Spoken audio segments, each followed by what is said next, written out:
We're a weekly gaming podcast where our mission is simple: to bring to light and discuss topics that have an impact on our gaming hobby, and at the same time, highlighting our diverse gamer community, also remaining dedicated to our origins.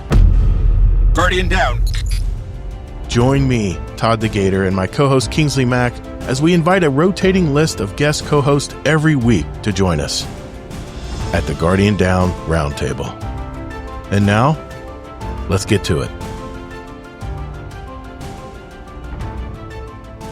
What's up, Guardians? Welcome to episode 368 of the Guardian Down Roundtable. In our podcast, we talk about topics and news that impact our gaming hobby, all while keeping a focus on our community. We are a live video show with an audio version available every Monday morning.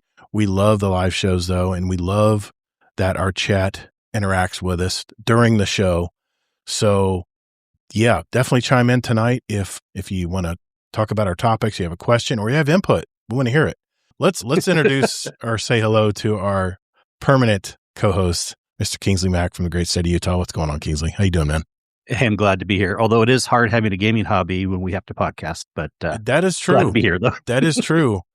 I figured, oh no, he's probably playing the Black Flag Resynced on his portable or something tonight. No, I can play it on the PC while I podcast. Exactly. Don't be. Let's introduce our guest hosts tonight. We got two that are back again. This guest has been a member of the GDR and Patreon community for over 3 years now. He's been an active community member in our Discord, obviously. If you'd like to hear his original interview with us, check out episode 301 from April of 2025. And he's one of our 3 Raid Boss patrons that give back to our community. He's back again to weigh in with his opinions this week. Please welcome back AmazingTacoKing. How you doing, man? Very opinionated and active, as you say. I'm more of a lurker. I don't really act and interact with those people. You always I just talk trash and feedback in the Warframe chat sometimes. All right. Well, I know you definitely have. You're watching our show live. You usually have a lot of input, so we appreciate that, man. I just like to see how much I can mess you up. Oh, it won't be hard tonight. That's for sure. Since the last time he was on our show, Discord decided not to function at all, so we've asked him back this week as well. He's been a Gatorade patron and community member for over 2 years now. He's become one of our newest community moderators as well. Done a good job, I must admit. Check out episode 262 from July of 2024 if you want to hear his original interview with us. Please welcome back Z0mbieP0ps. What's up, Todd? Oh, not much. Thanks for having me back. Yeah, last time was kind of a goat rope. Yeah, it was. We'll fix it. That was a show that almost didn't happen. That's kind of why I titled it that way. Yeah. But it's been a weird week, man. That's for sure. That was a weird week that Discord decided to take a dump. Here's what's on the show tonight, by the way, guys. First, I've got some gaming news to mention before we get into our main topics this week. By the way, if you have an article that you want us to look at, be sure to enter it in our Gaming Articles for Roundtable channel in our Discord server. And again, that Discord community is discord.gg/Guardian Down Roundtable. Next, Z0mbieP0ps has some gaming news in the Xbox realm that he wants to share as well. I may throw some attention to AmazingTacoKing. He might have something he wants to mention tonight. Just last minute here, we just decided to maybe talk about that briefly. Next, we will discuss the Guardian Down Roundtable topic of the week and ask the question, what makes good loot? And why are developers missing the point of it all? Well, some anyway. I'll have a follow-up to last week's show topic concerning why more and more gamers are not buying games on day one anymore. I'll explain later. It's a follow-up. After which point, we'll shift into our catch-up segment where everyone will share their highlights of their week, what they've been doing, what they've been gaming, what they've been watching. I have one movie review to share also. And at the end of the show, if time allows, I think we have at least one question in there. We will share any questions or feedback from our community. So if you do have a question for us and you're sitting there in the stream tonight, go to our podcast questions channel in our Discord and enter it right there. And by the time we come back around to the question segment of our show, we may read it aloud on the show.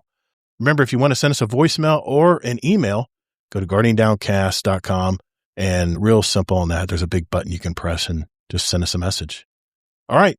If everyone's ready, let's roll. Hello, everyone. Elmer Fudd Games here.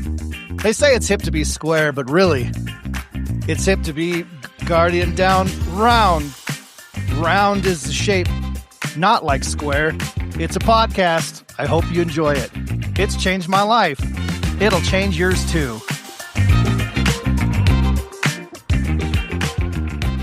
All right, first thing on the agenda this week is a few gaming articles that I plucked from my feed, and we're going to briefly talk about each one. It's just kind of like a fast fire segment. The first thing I want to talk about is the game devs have gotten together to create a bundle of games that are supporting all the game devs that have been laid off. We talk about industry layoffs all the time, and honestly, it gets exhausting. But this week, developers actually took matters into their own hands in a huge way. Necrosoft Games teamed up with the UVW-CWA union and put together this massive itch.io bundle. We're talking over 100 games for a minimum of $10. You get bangers like A Short Hike and A Ranger. I'm sure Amazing Taco King knows what those games are. DRM free. But here's the best part. 100% of the proceeds go to the hardship fund for devs who lost their jobs. And the numbers out there are pretty scary. The latest GDC reports that 1 in 3 U.S. game devs got hit with a layoff in the last 2 years alone. I mean, it's rough out there, but people showed up for this. The bundle smashed through its $100,000 goal in literally 3 days. And so they're now pushing for $200,000. If you've got $10 sitting around, go buy it. It's the easiest money you'll ever spend, at least for some cool games, right? 100 games, that's pretty good. What do you guys think of this? It's pretty badass, right? Game devs getting together to support other game devs. I mean, hopefully they'll make more money. Oh. If there's 5,000 people laid off, everyone gets $20 so far. But That's true.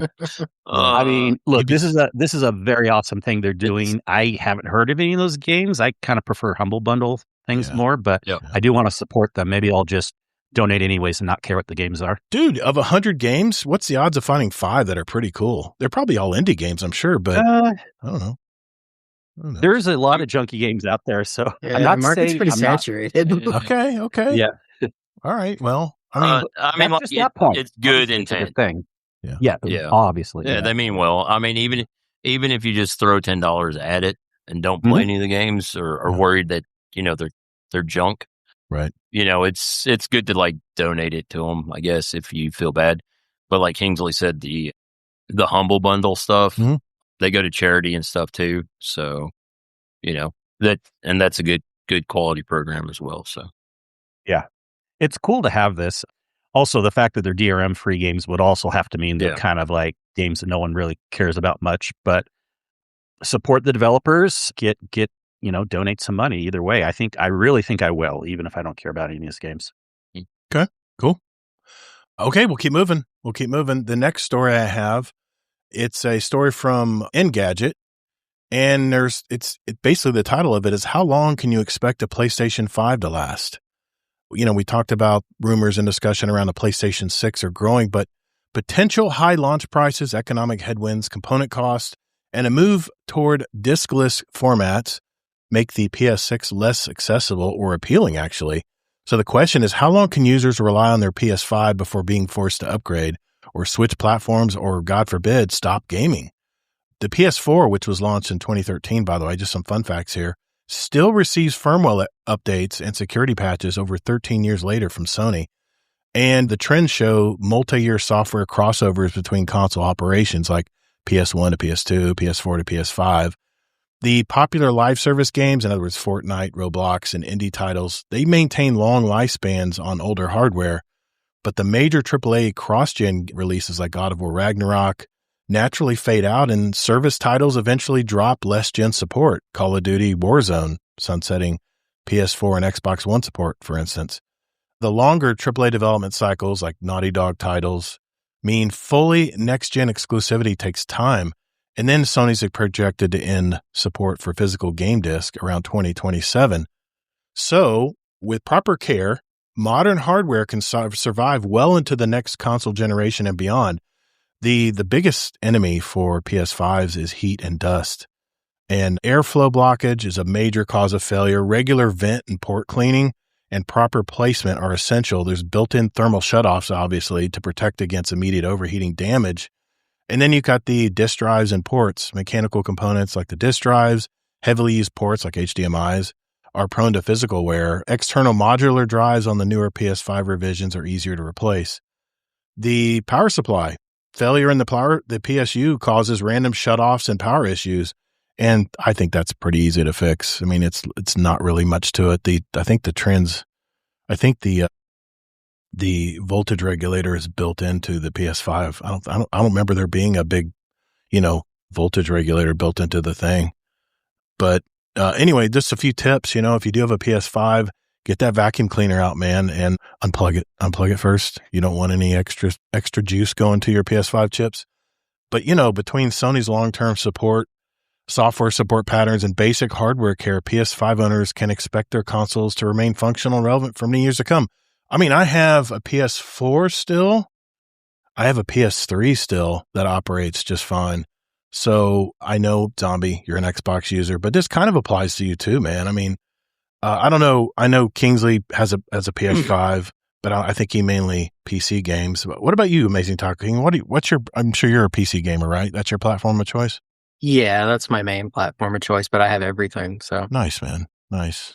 Well, what do you guys think? I mean, you I guys don't see anything new with this. It was the same with PS4, PS3. They can last a long time if you keep them up. Yeah.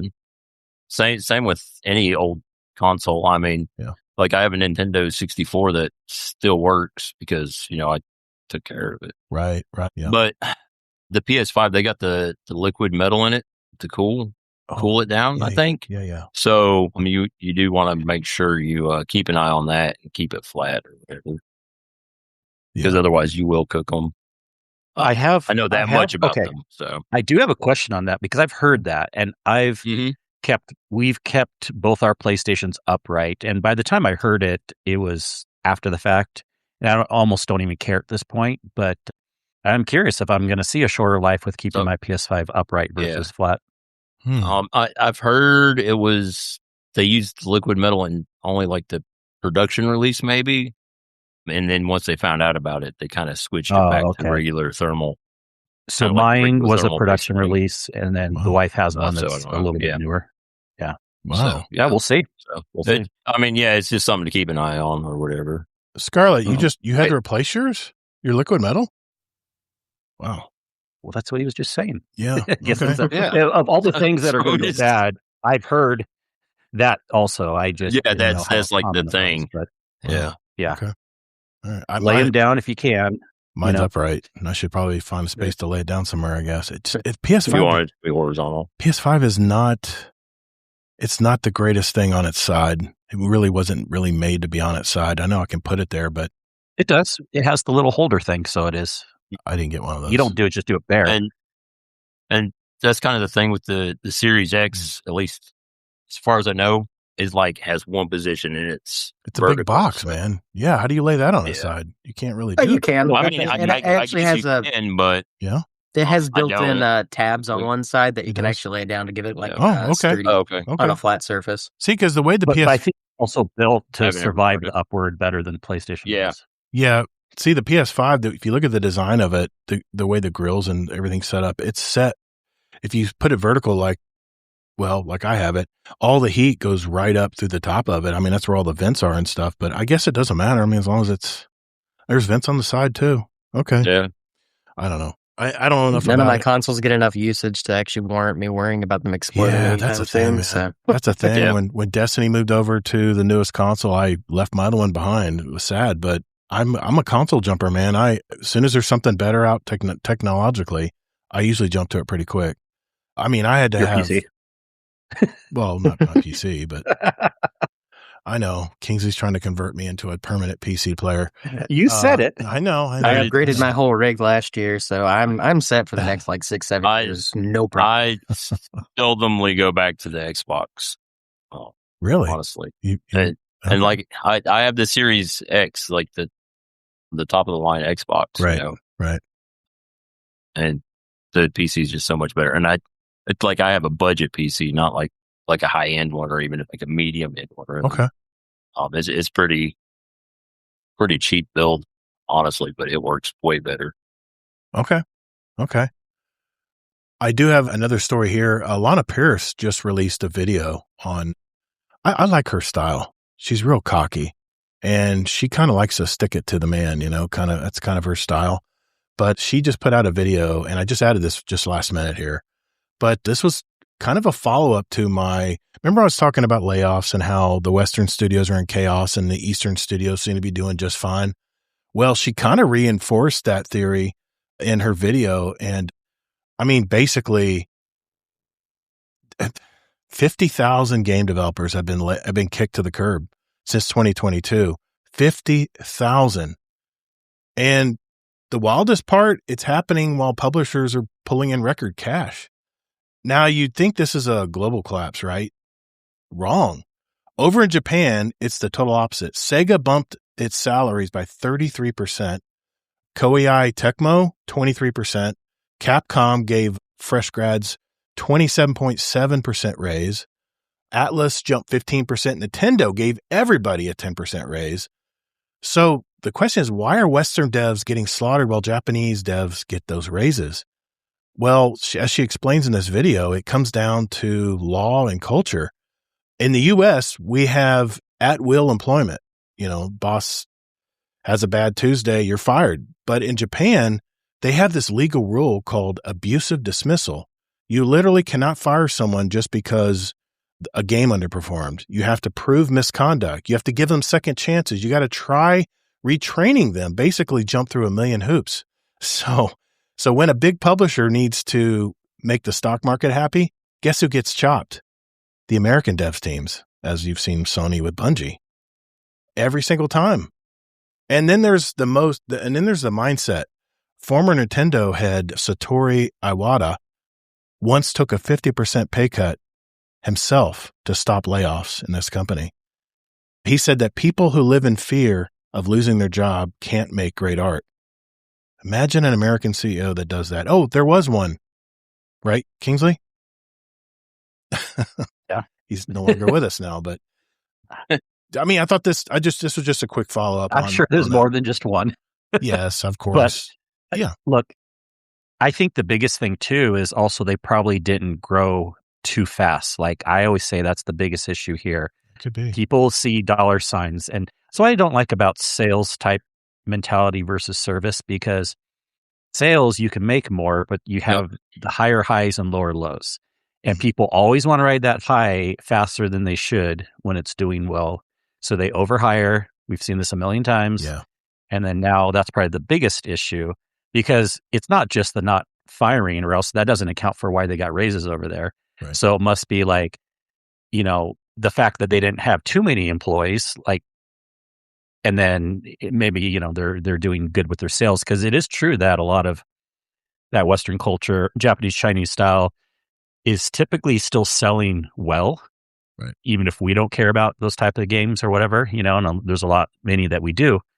So, all the Capcoms, all the Final Fantasy things, I don't know how Nintendo will ever not do well. It's always just like a stable horse in the race, And Japan is losing population.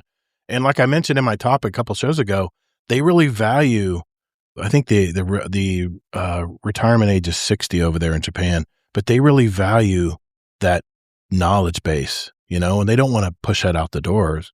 They offer all kinds of ways to keep people from retiring in these studios in Japan. It's really something else. Zombie or Taco King, you guys have any opinions on this? Yeah. Like Kingsley was saying, you can't grow a company too fast. And the company I work for, it's a small mom and pops type pest control. Yeah. We had 10 techs, and we just hired 3 more because we're growing. But you got 13 techs in your company? Yeah, that's a good sized company. Yeah. I mean, we're getting that way slowly. We just discussed it. We had a company meeting every Wednesday, and he's like, we don't want to grow too fast. We kind of still focus on service, obviously, opposed to sales like other companies. I'm not going to mention any names that start with T's, but go ahead. I've heard of them. And end with X. Yeah, and with X, it rhymes with like Terminator X. They're an international. They're the largest pest control company. Yeah, international. Yeah, But if you take care of your customers, they'll take care of you, and you'll eventually grow at the rate you need to grow at. And to add to that, if you take care of your employees, they will take care of your clients. Because that's another thing. Yep. Yeah. Yep. I can't believe you got that many texts. I thought you said mom and pop. I was thinking maybe you're like 2 or 3 texts. Oh, that's awesome. Well, when I started there, we had, I think I was the 5th tech. I think we had 5 on the road, counting the boss. Reminds me of the company I work for. My uncle, it was just 3 techs and him. That's crazy.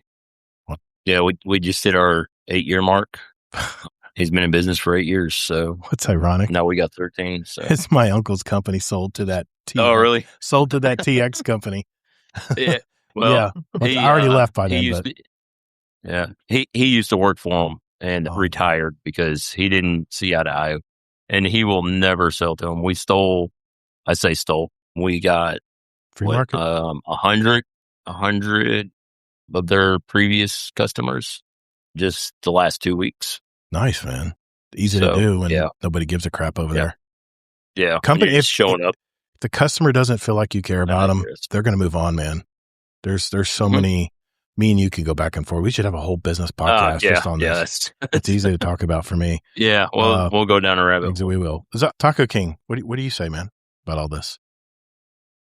I mean, it definitely does come down to like a cultural thing, a reverence for having that older mentality on hand, and taking from that generation to use their wisdom and knowledge to kind of like preserve the old style as well as try and incorporate it into the new.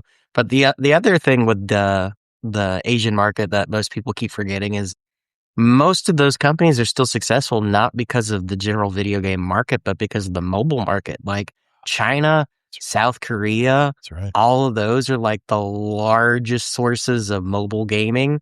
Like it was when Blizzard first announced Diablo Immortal, all the memes of "Don't you guys have phones?" and "Is this an out of season April Fool's joke?" is because they were aiming for the Chinese mobile market. It was built from the ground up for the mobile market in China, because you were looking at, I think they said at the time, it was like 1.8 million mobile game users just in the eastern China seaboard alone. So I think the diversity there is a lot of Western studios don't get most of their income from like that mobile market that seems to have a lot, because I mean it's easy to spend $300 when you're spending it in $5 increments and not realizing what's going on. I think when Xbox was swallowing everybody up, I think they purchased King, which is a big mobile market. I think that was part of the deal. I don't know if it was under Activision or what, but anyway, yeah, I mean that is true, man. And I've heard similar things in China, how they make companies jump through hoops to have to lay someone off. So, and they got plenty of people as far as population over there, but it is almost a sacrilege to replace people's jobs with AI over there. There's strict laws against it. It's crazy, man. You would think it'd be the opposite, China's a very opportunistic country, and you would think that they would jump on any innovations that would save them money and time, but, all right. Well, it's not proven yet that it's saving a lot of money and time. That is true. Yeah. That is true. It's very early still. That's true. Well, I got to finish my story on this last one, because you guys this is going to freak you guys out.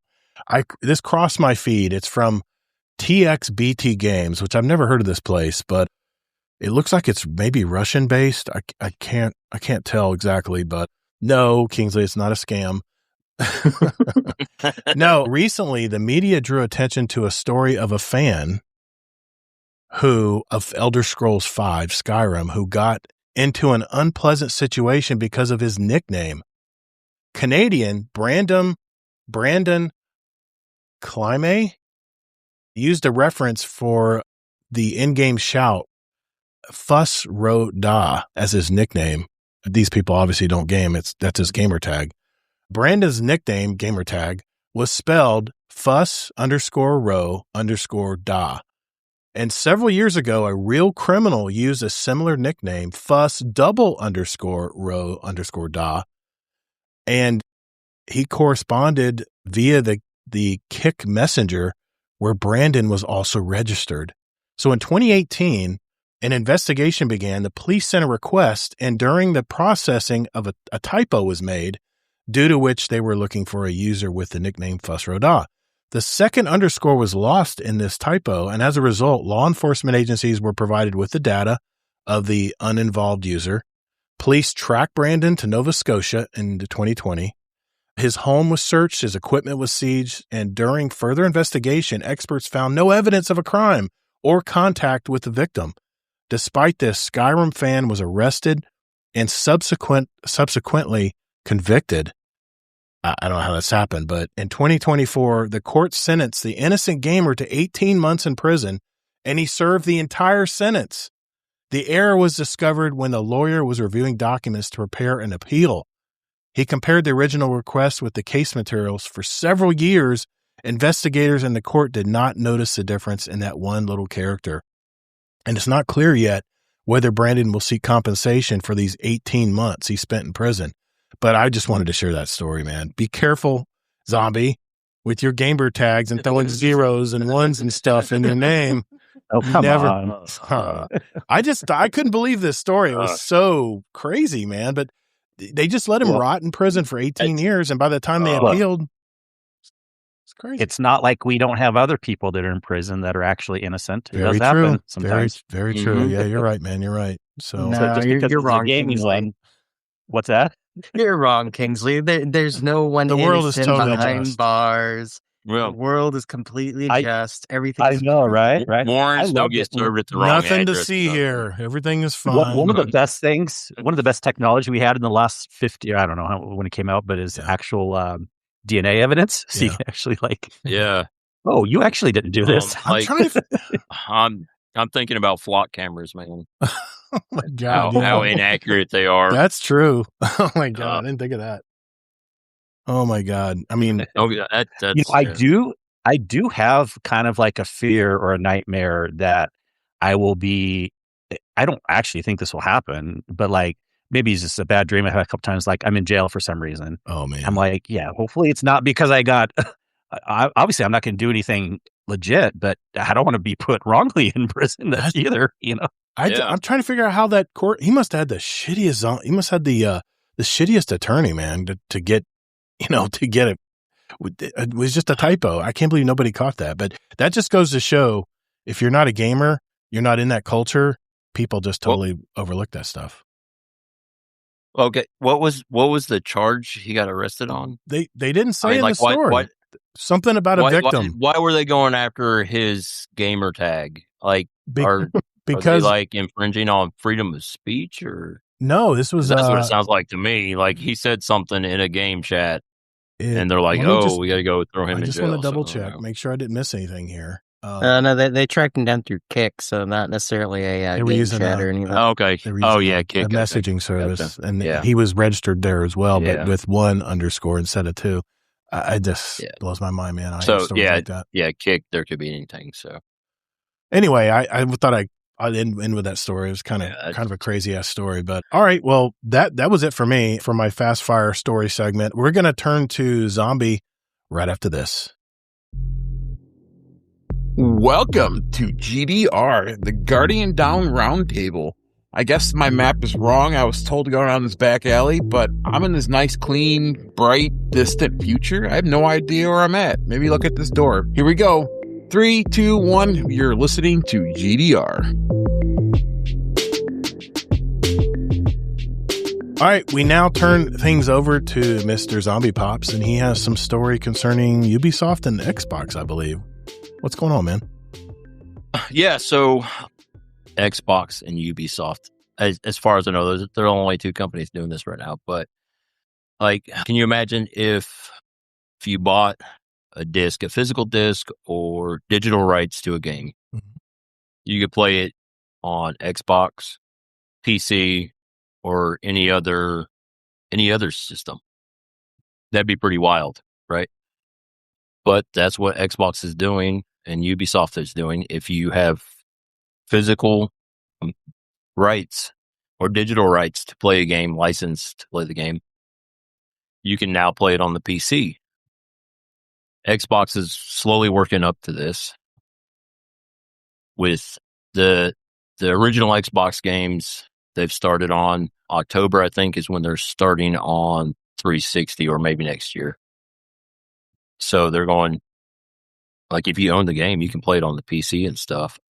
Ubisoft has already done it with some games. I checked my launcher just the other day, and I have 4 or 5 games that I had on the Xbox. Now I can install them on my PC and play them.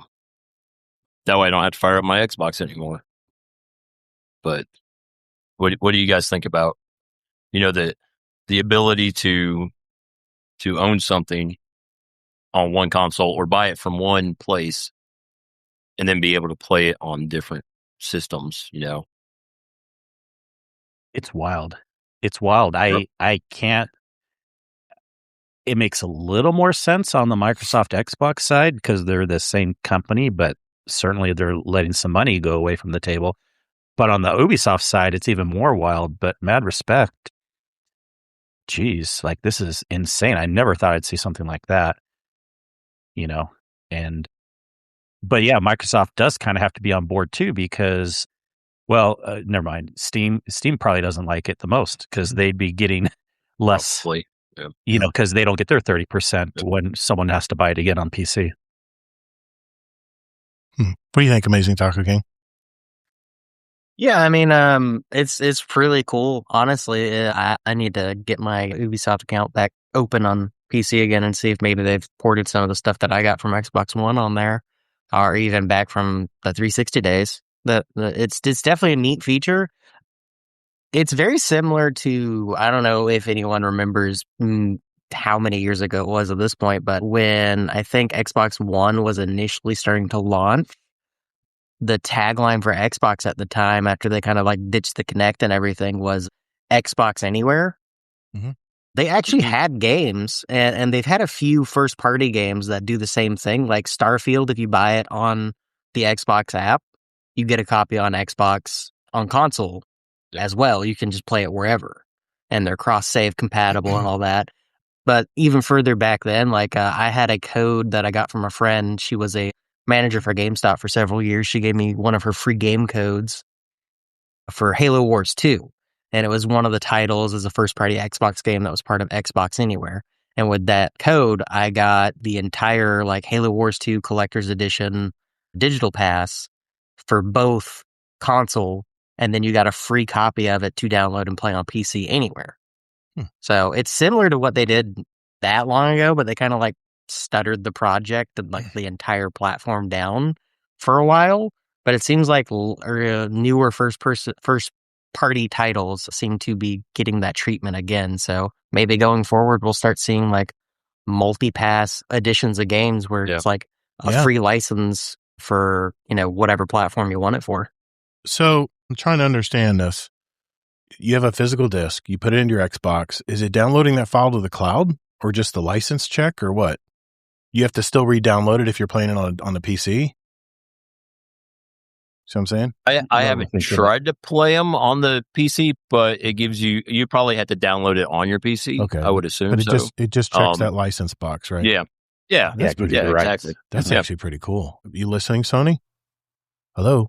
Yeah, right. This thing on? Yeah, right. Like they might be doing something similar, but I mean, like with the Ubisoft games, I imagine if you own them on Sony or on the PlayStation as well, they're putting them on PC also. But I can't speak. I don't to think that. so at this point. So I don't know. Yeah, I don't think so at this point. Because even the articles I saw about this, it was very specifically just Xbox. Oh, okay. Maybe because then if they're doing that, Sony doesn't care or they don't have control. But if they were trying to do it the reverse way, that's not going to happen to Sony. Yeah, let me open up my Ubisoft launcher here real quick, and I'll tell you which games, because I only have two on the computer for it, which are Division 2 and Assassin's Creed Resynced. But in my library, I have some really old Assassin's Creed games on my PlayStation, so I can check too if they're on my PC now. Yeah.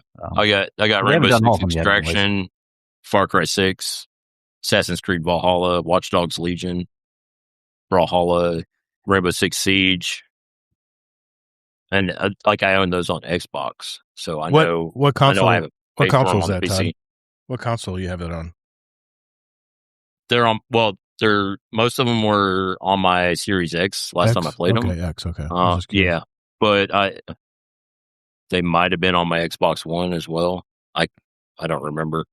I heard I purchased it, so I just heard tweeted out today. I can't remember who tweeted it, but they said Xbox has no intention of getting rid of physical disc, and maybe this is the way they're going to integrate it. It's just going to basically be a license checkbox or something. You know, maybe they'll have the data too, so you'll own the game. But right now, Xbox. Yeah, this is not just discs, though. Yeah, right. This is like all this. Oh shit! I do have a ton in here now. Oh, yeah, see, and I know some of these games were only on PlayStation back in the day, like the old schools, like Assassin's Creed Brotherhood, Revelations, Far Cry 3. Okay. Yeah, and they're listed. Now, it's a little funny because maybe I'll stop paying here soon, but I pay for Ubisoft Plus so I can get anything, everything anyways on my PC. But I know I didn't add these to my library yet, and I'm seeing some of these games that are old school from my PlayStation. Is that effective right now, Zombie, or is that something in the future they're bringing? Yeah. Wow, really? No, that Ubisoft's right now. Okay. Xbox, they're working on it still. Okay. I think the early release of the regular original Xbox titles is out. October, original Xbox titles on PC via Game Pass or the Xbox Store. Okay. And then 27, 28, 360 and up. So that's like Far Cry games. That's all that stuff, man. Assassin's Creed 2, even Ubisoft, yeah. Wow. Okay. Yeah. I got a ton of. I'll be very curious going forward, the Xbox version with the backwards compatibility thing that you shared. If that's going to include games that like you legally can't buy anymore, but if you have owned them in the past, if those are going to be considered backwards compatible, because I don't know. If they're delisted or something. I don't know if any of you guys ever remember or heard of the game Too Human from way back in the day. Mm-hmm. Yep. Oh yeah, I know that game. I remember it. Yeah. Yeah. Very, very mid gameplay and level design, but the setting and the story is what really kept me in and drew me into the game to continually play it over and over and over again. Because it's literally like cyberpunk meets Norse mythology. It was such a cool story and setting. The opening cinematic is literally just a reenactment of Beowulf, where you chop off Grendel's arm. It's awesome. Too Human, like TOO? Yeah. Yeah. TOO. I know the game. I'm just looking it up. I don't think I ever played it.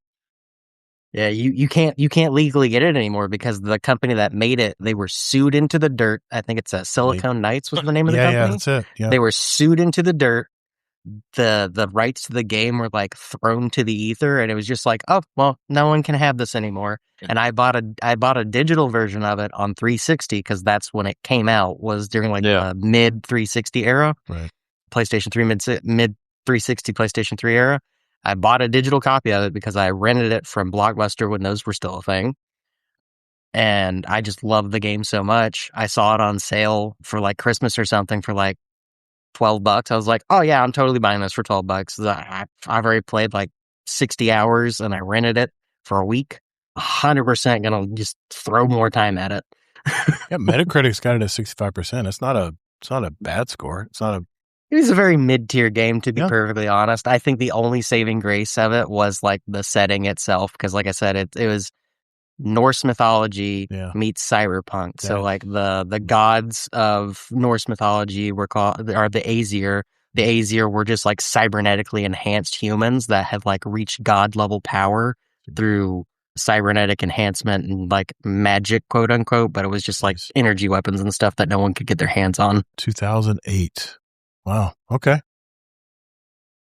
I mean, I knew that already. I was just double checking my math here, make sure it was right. Yeah. Yeah, I think I was playing Call of Duty at the time. I don't think I was. Well, we were all playing Call of Duty at the time, but some of us had, expansive horizons. 2008. Some of us play more than one game every decade. Okay. 2008. Skyrim. My kid was 9 years old. Okay. I was busy. Getting. And I bet you Call of Duty. Lots of Call of Duty still. Yeah. I had Call of Duty at Dynasty night. Warriors. That's all I had. Dynasty Warriors, absolutely. My son knows all about that because I would actually play Dynasty Warriors while he's in my lap. But yeah, man, my son's going through this right now. He's got he just got over a 2-year-old now. Maybe it's Elder Scrolls. He's busy, man. I mean, he's talking about how it's why he came on the show last week or a couple weeks ago and talked about, how his gaming habits have really changed, and I think everybody goes through that. But they always, if you're real true gamer that started when I did, you always come back to it. You always come back to it once you have more time. So none of us started when you did. That was back fine, whatever. Prehistoric ages. I mean, you guys I didn't was see alive in the same time as Todd, I probably would have started earlier than Todd. Dude, to be honest. I went to the dinosaurs running around in a hamster wheel. for my daughter-in-law's birthday. We went to one of those all-you-can-play arcades, and my wife comes up to me and says, "There's a Space Invaders game in the very back." I'm like, "It's like in the basement. It's like way in the back, like collecting dust." And I go back there and I look at it. I'm like, doesn't feel the same, man. It feels like this game. I mean, you can barely see the display. I sent some pictures to the Patreon chat in the Discord. Yeah, it was Patreon. And for like $500, you can just buy one of those from Micro Center now, right? I talked to my wife. I says, I could buy a whole cabinet. I could put it right here behind. I could get rid of one of these bookcases, put it right there, and it has like 100 of those games on there, all in one chip. Yep. I have a customer who's got one. He let it rot on his back porch. I'm like, dude. What the hell, man? It was all mildewed and stuff. Anyway, you'll never play yours either because you only play. Dude, yeah. I found play Arc Raiders. Dude, I found Galaga, and my wife had to pry me off of Galaga. It brought back so many memories playing Galaga, and I was right in front of. They put it right in front of the service bay where people were walking by with buckets and stuff, trying to clean up bathrooms. And they were like, "Excuse me." I'm like, "This reminds me of the arcade days. Everybody was trying to walk around you while you're." Just like the arcade. It was, man. The arcades were so packed with people. You'd have people like bumping into you and all stuff. the smells and everything. Oh, it was definitely smelly. A lot of BO from all the teenagers in there. But yeah, anyway. Sorry, I don't know how I went to that topic, but I mean that's badass, man. I love that. I love that Xbox is. I mean, let's face it, man. Xbox needs some juice right now. They really need some good news. They can use it. Yeah, they've been doing several good things. Yeah, they've got a lot. They're moving in the right direction. That's for sure. Yeah, with the restructure and the shakeup that they're doing, it looks like they're kind of already trying to get their ear to the ground. Public opinion way better than Sony right now. Well, I mean, Ubisoft keeps making good decisions like this. They may be above $2 on their stock price. I mean, just saying, they're hurting right now, and they need a win. So, yeah. They've been making good decisions too. They're focusing on the games that matter, not having too many games. They're focusing on too much also. Yeah. They grew too much also, and I'm just happy. Like they have a very good line in the sand. Games below this will maybe or likely go away. Games above this, they're doubling down on. Yeah, yep. I mean they know what got them there. They're leaning on that. Yeah. So, all right, thanks Todd. Thanks Z0mbieP0ps. Appreciate that, man. Yeah. Let's move on next to Amazing Taco King. He had an article he read, and we were talking about this in the pre-show chat, and I figured, hey man, let's talk about it because this has kind of been news lately in the Destiny verse, right? Amazing Taco King, you want to set us up? Yeah, I saw this article earlier today. I was kind of doom scrolling while at work, being very productive and a great contributor to the overall success. I'm going to tell Elon everything. Yeah, I don't care. I am probably one of the worst people to be like an Elon fanboy because I could care less about the man. Honestly, I have told people to don't hurt your career. Work, I don't care. Don't hurt your career tonight. Well, look, if Elon wants to get off his high horse, there's no camera. He can't see what you look like. So if Elon wants to get off his high horse and come fire me personally, I'll shake his hand and say thank you for releasing me from this curse. Awesome, man. Oh my god, it's all about the small company business, man. Oh my god, that's funny. Yeah, go ahead. Well, I mean, it's towards the end of the day too. I'd basically been done my job anyway. So exactly, that's what you're paid to do. Yeah. But yeah, I saw earlier today as a Game Rant article. Apparently, I don't know if they say his name. I'm looking at it right now. There's a Destiny player. I don't know how current of a player he was, but apparently he archived the file capacity from the before Beyond Light major update. Right. And he went through this file and he found some of like the basic building blocks of the build at the time. Right. And he started modding it. And apparently they are bringing with this mod, it's non-functional, but you're going to be able to go through old locales and even more impressively certain raids from before Beyond Light and the vaulting. Right. And one of them that they mentioned is the big draw of the article was you can go into a fully laid out map of the Leviathan raid, but none of it's going to be functional. None of the mechanics are going to work. None of the enemies are going to work. You can't make a Guardian. You can't do anything really other than you can just explore with 3 pre-made characters that they give you. He doesn't really specify like how long he's been working on this. They're talking about they want to have it officially available to launch and hand out. Let's see, it says being downloadable through GitHub. And within 2 weeks, they're talking about trying to get it to be available for everyone to download. They do put a, here it is. His name is Jesus MC.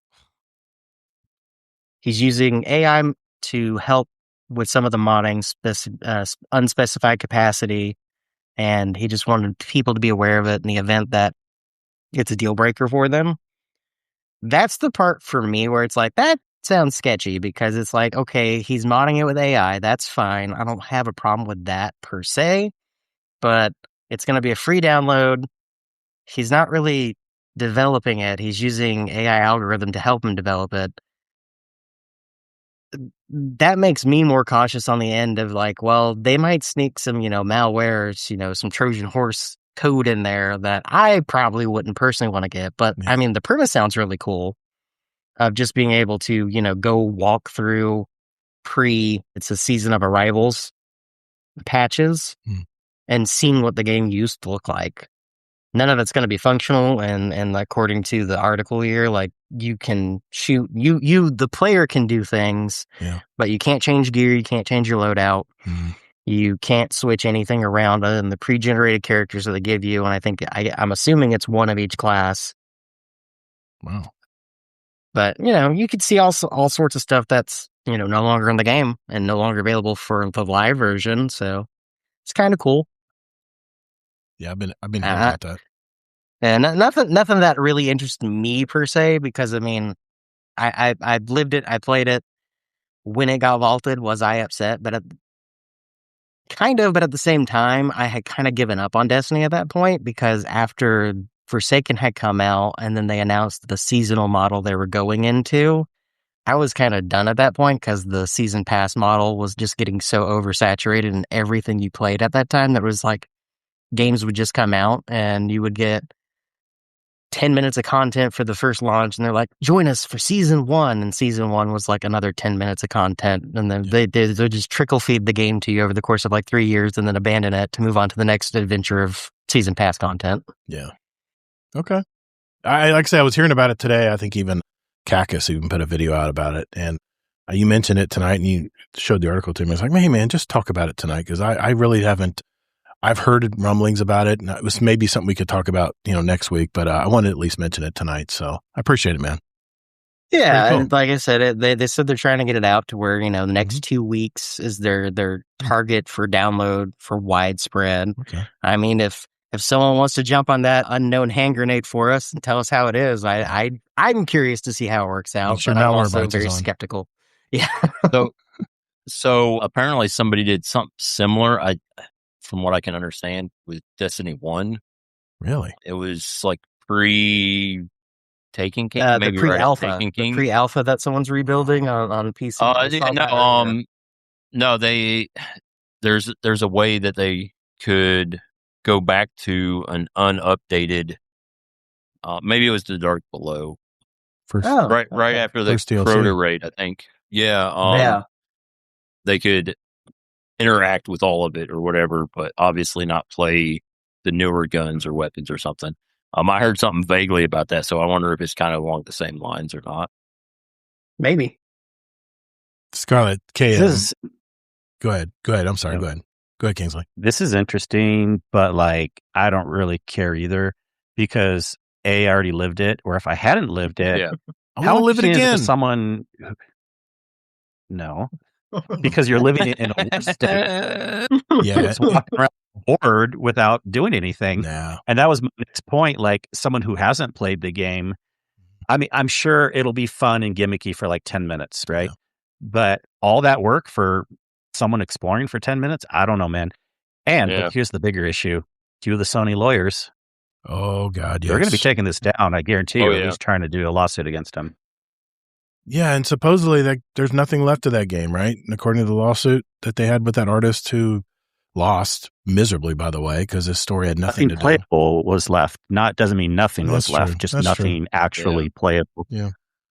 That's what this is. It's not going to be playable. You're just kind of walking around. No dialogue, just no NPCs, no enemies. You're just a fake character. Right. I mean, if Sony doesn't go after them, someone tries it out, there's no malware, maybe I'll hop in for like 5 minutes if I'm bored one day, but like I'm not super interested. Yeah. And Scarlet KM, I have not talked about the ARC word at all tonight so far. I will be. I will be. Take your word? I will be soon. Actually, on my next topic, I will be, but no, I've been pretty quiet about it. There's not a whole lot to do in ARC word. Only said it once tonight. Oh, that's right now. That's not true. You always have that other half of the game you've yet to touch. I mean, it says Speranza. Go shoot people in the face. Come on. All right. Thanks, Taco King. Appreciate it, man. And all right, my topic is next, right after this.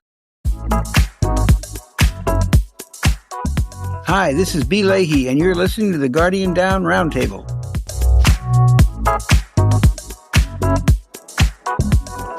All right, for my topic of the week, I was watching a video on YouTube. Yes, I know. Shocking. We were talking about the loot. They were talking about the loot problem, and I wanted to mention this week because I just want to see what you guys all think about the message of this video. And the message was game developers don't really understand what makes good loot these days. I mean, look, developers are making these live service shooters and they're saying, hey, players love loot. Let's just shove 10,000 guns in their game. But here's the thing. They completely miss how loot actually works. I mean, loot isn't about the item itself. It's about the journey to pull it off. I mean, there's a concept in this video they call juxtaposition gratification. I know it's a big fancy phrase, but it's simple. You got to feel weak first when playing a game. All right, here we go. Think about Arc Raiders. I mean, when you sneaked around terrified for losing that little bit of gear that you got, trying to extract with just a few decent items, every single piece of loot felt like a massive win because the stakes were so high. You struggled for it. You could use the example in Destiny 2. For most of us, that is. Sorry for you guys that were late to the party, but when Gaul kicks you off that ship to what should have been your death, you're powerless. You don't have the light or the ghost to resurrect you. You limp around starting at 0, wandering down into the EDZ later in the game. That was my favorite part of Destiny 2. It's why I created so many alt accounts just to re-experience it again and again, because it's not something you can go back and play. It wasn't a repeatable thing you can go back and do, at least back then. But compare that to a game that just showers you in useless gear every 2 minutes for opening a wooden box. It really means nothing. It's not a reward. It's just inventory management homework. I'll give you an example that just happened to me at the tower in Destiny 2. I would collect strange coins. I would bring them to Zur. And I'd say, all right, Zur, I'm gonna give you one strange coin at a time, and you're gonna surprise me with some loot. And all I really got 80% of the time was a blue gun or a blue armor. And occasionally I would get, which is the reason I was turning them in, 1 to 3 enhancement cores. But mainly it was just blue armor. Every now and then maybe an exotic, maybe a legendary gun or something. But it's very, very rare. It's just totally useless gear. I mean, it just creates a janitorial job. I have to go to my postmaster and clean all that crap out, which I get nothing for dismantling it either. I mean, I bet actual new lights have better gear than that. But, and look at Destiny. We've all been there. We're running a raid, or an event 20 times, drowning in gear that we already own with better stats. And we're just praying for that one god roll or that exotic finally to drop. When a game ties your actual power to raw percentage chance instead of the skill challenge, it stops being fun. It turns into a job. And I'm not talking about the normal game progression, because I actually enjoy working toward good rewards, but it has to mean something to me. It has to be attractive enough to work toward and chip away at every night for a week or even a month. And that brings me to the 2 types of loot that were mentioned in the video. The first one is called substantive loot. It's loot that actually makes you more powerful or gives you an advantage in the game. Think of that killer build for your warlock that increases your DPS on a boss, or maybe damage resistance from enemies. And the second type of loot is called reflective loot or rewards. This is the prestige armor. This is this loot that shows other players in the game that what you completed was a major challenge and what you had to do to get it was very rare. It brings me back to the smoke rising out of my head as a Guardian, showing others back in Destiny 1 that I completed the weekly Nightfall strike, back when it was a real challenge to do it so. And I'd spend hours trying and failing a lot to try to complete them solo. But when I did, man, I went and I flaunted that blue flame coming out of my neck or whatever it was in Destiny 1. It's the rewards where you can flex a bit, show others your skill ability or your perseverance in the game. And then there's my favorite bullshit in looter shooters, and that is the low percentage drop rate RNG rewards. I know it's supposed to feel special when it finally drops on that 33rd Vault of Glass, but all the devs are doing, they're just deflating the grind for it. I want to feel like I had to complete something challenging to get that drop versus me just getting lucky on my very first try. To me, the gear loses all the value that it's supposed to represent. I remember, Kingsley, when you and Sin brought me through the first Scourge of the Pass raid, and on the very first run, I got the Anarchy to drop. And I remember I could hear it in your voices. You guys were like, I can't believe this dude just got the Anarchy. You've been playing this game. I would have never done that. I think it was, I know myself. I think it was Sin. I think it was Sin mainly, but probably Sin. Yeah. Yeah. Sin. And imagine that was that iconic phrase, suck it, Hazel, because Hazel hadn't got it yet either. And you guys are, I could tell you were a little, not frustrated. You don't ever get frustrated. I wasn't. But I could tell there was a little undermoaning. You guys Sherpa'd me through a raid, and I ended up getting what you've been trying to get for weeks. It's the same way I felt with Scum Death. Scum Death was half asleep and probably drunk, and he finds a golden orb at the final encounter at the Vault of Glass, and he goes, "What's this thing?"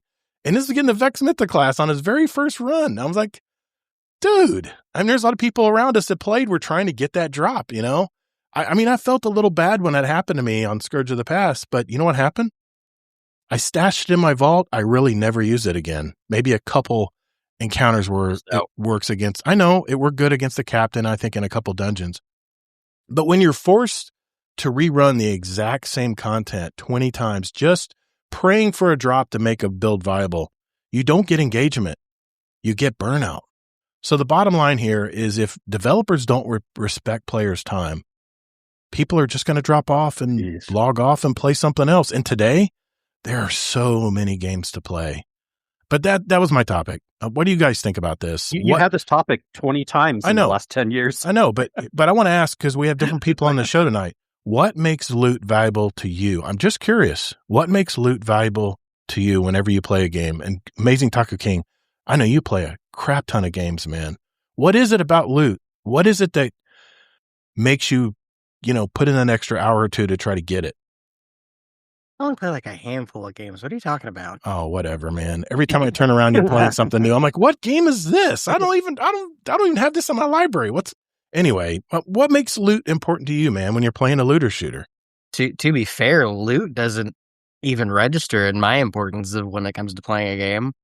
I go by three categories: gameplay, story, and general appeal. Okay. If one of those three categories is like a solid 10, right, this is a game I play. If, all three categories are kind of like upper, mid, around there, that's a game I'll play. If all of them are terrible, it's a game I go, well, I shouldn't have spent money on this, and then I never play it again. I got you. What makes loot good for you, Zombie? You played a crap ton of Destiny too. Yeah, no, loot's the icing on the cake, man. It's, extra. Not necessary for it. It's like Taco King was saying, that's just not even part of why I would play a game. Is it fun to chase? Yeah. Is it cool when your buddies get it? Yeah. Is it cool when they get it and you don't have it? It can be. But like the Wednesday night raid that we did last night, one of the guys in it didn't have the Vex yet, so we ran the Vogue. He still didn't get it, but we still had a good time, and he was still chasing for it and stuff. And if loot's your thing, sure, whatever. But it's a looter. You gotta have fun though without it. Okay. I mean, it's a looter shooter. Most of these. I mean, Kingsley talked about last week how what's the path for looter shooters? I mean, it seems to be that a lot of them are dying. So Mostly because of content, not because of loot. Okay. Yeah. Okay. Back to Division 2. I consider that more of a looter shooter. Okay. Than Destiny 2, because you get way more loot. And like right now, I don't have anything. I'm not chasing any loot in it. I haven't been for probably the past 4 or 5 months. I have my builds set up and stuff. I'll run around and just shoot guys in the face and attack enemies, run some of the dungeon type content they do have. And like everything I get in loot, I just dismantle it.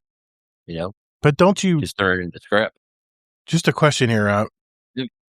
When you play Division 2, don't the guns become like so weak that you have to get something more powerful, or do the guns work throughout the whole thing? Do they go up with your power when you get stronger? Once you get to a certain level, they're pretty much like you plateau. Okay.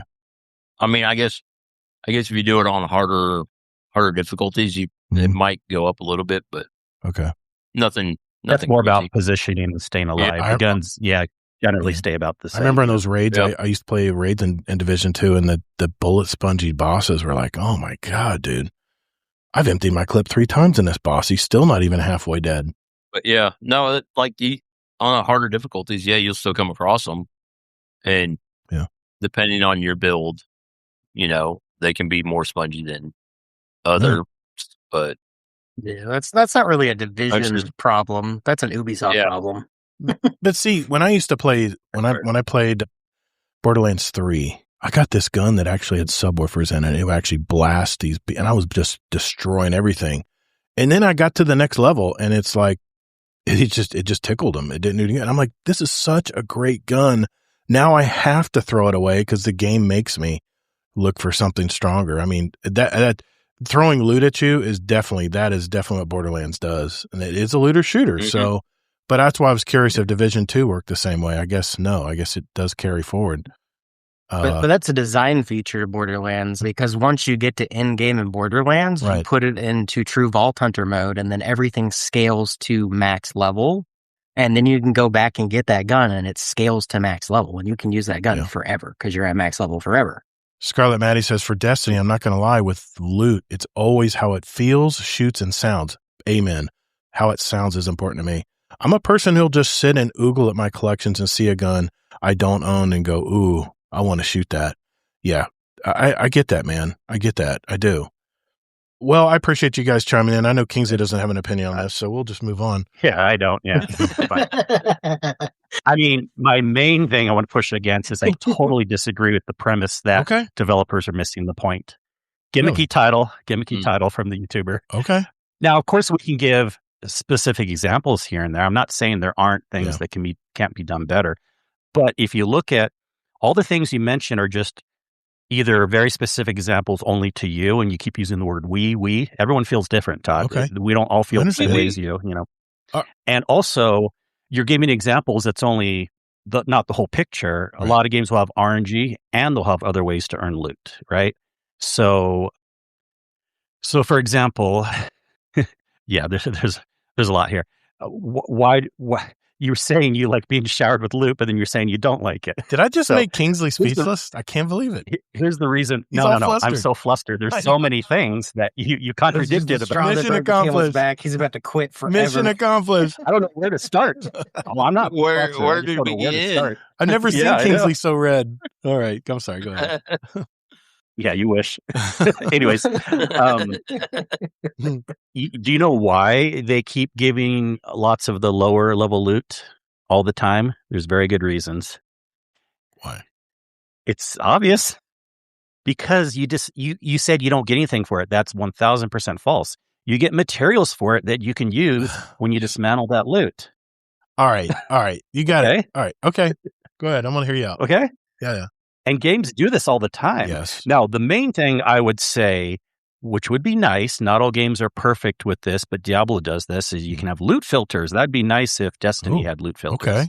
There may be a time where you have a lot of materials for dismantling the lower level stuff you don't care about. And then you can turn on a loot filter and then you just don't even see it on the ground, right? Really? You don't even need to pick it up or whatever.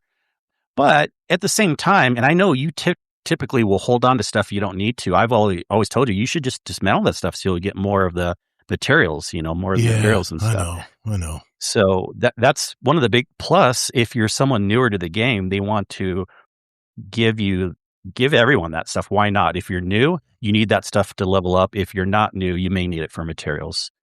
Crafting. And then everyone feels different about RNG. I mean, I actually prefer to not get stuff right away because it's just one more reason. But again, I'm kind of like Zombie and AmazingTacoKing, what they're saying, like the loot is like a distant second icing on the cake.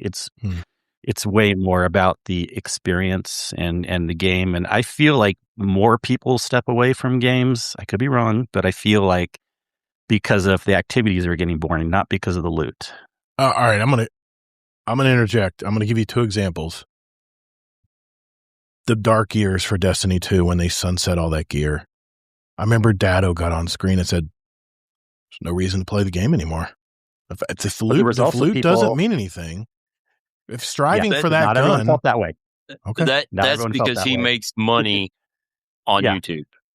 There's that's actually what he some of did us taught for a job. He does. I actually kind of liked the sunsetting, and a lot of people didn't have that opinion. I wanted to have it forces you to try new stuff. I still want my inaugural address. So everyone feels different. I want a 5. I want a 5 one or a 5-star, whatever it's called, tier 5 one. So if developers have multiple ways of doing things, they're not missing the point at all because everyone feels different. You can't say everyone hated the sunsetting. That's not true. You can't say everyone doesn't like RNG. That's not true. Different people. So as long as they have a good mix of some RNG, some crafting, some sunsetting, sometimes not sunsetting. I mean, you kind of want to go after the broad market and have all sorts of options. And a lot of games do that. Now, some games don't, but I don't think there's some overall they're missing the point with loot or anything like that. Well, another example, new player experience in Destiny 2. You finish that mission on Cosmodrome, and what do you get? You get a freaking exotic. People don't even understand what people had to go through to get an exotic, and they just hand it to you.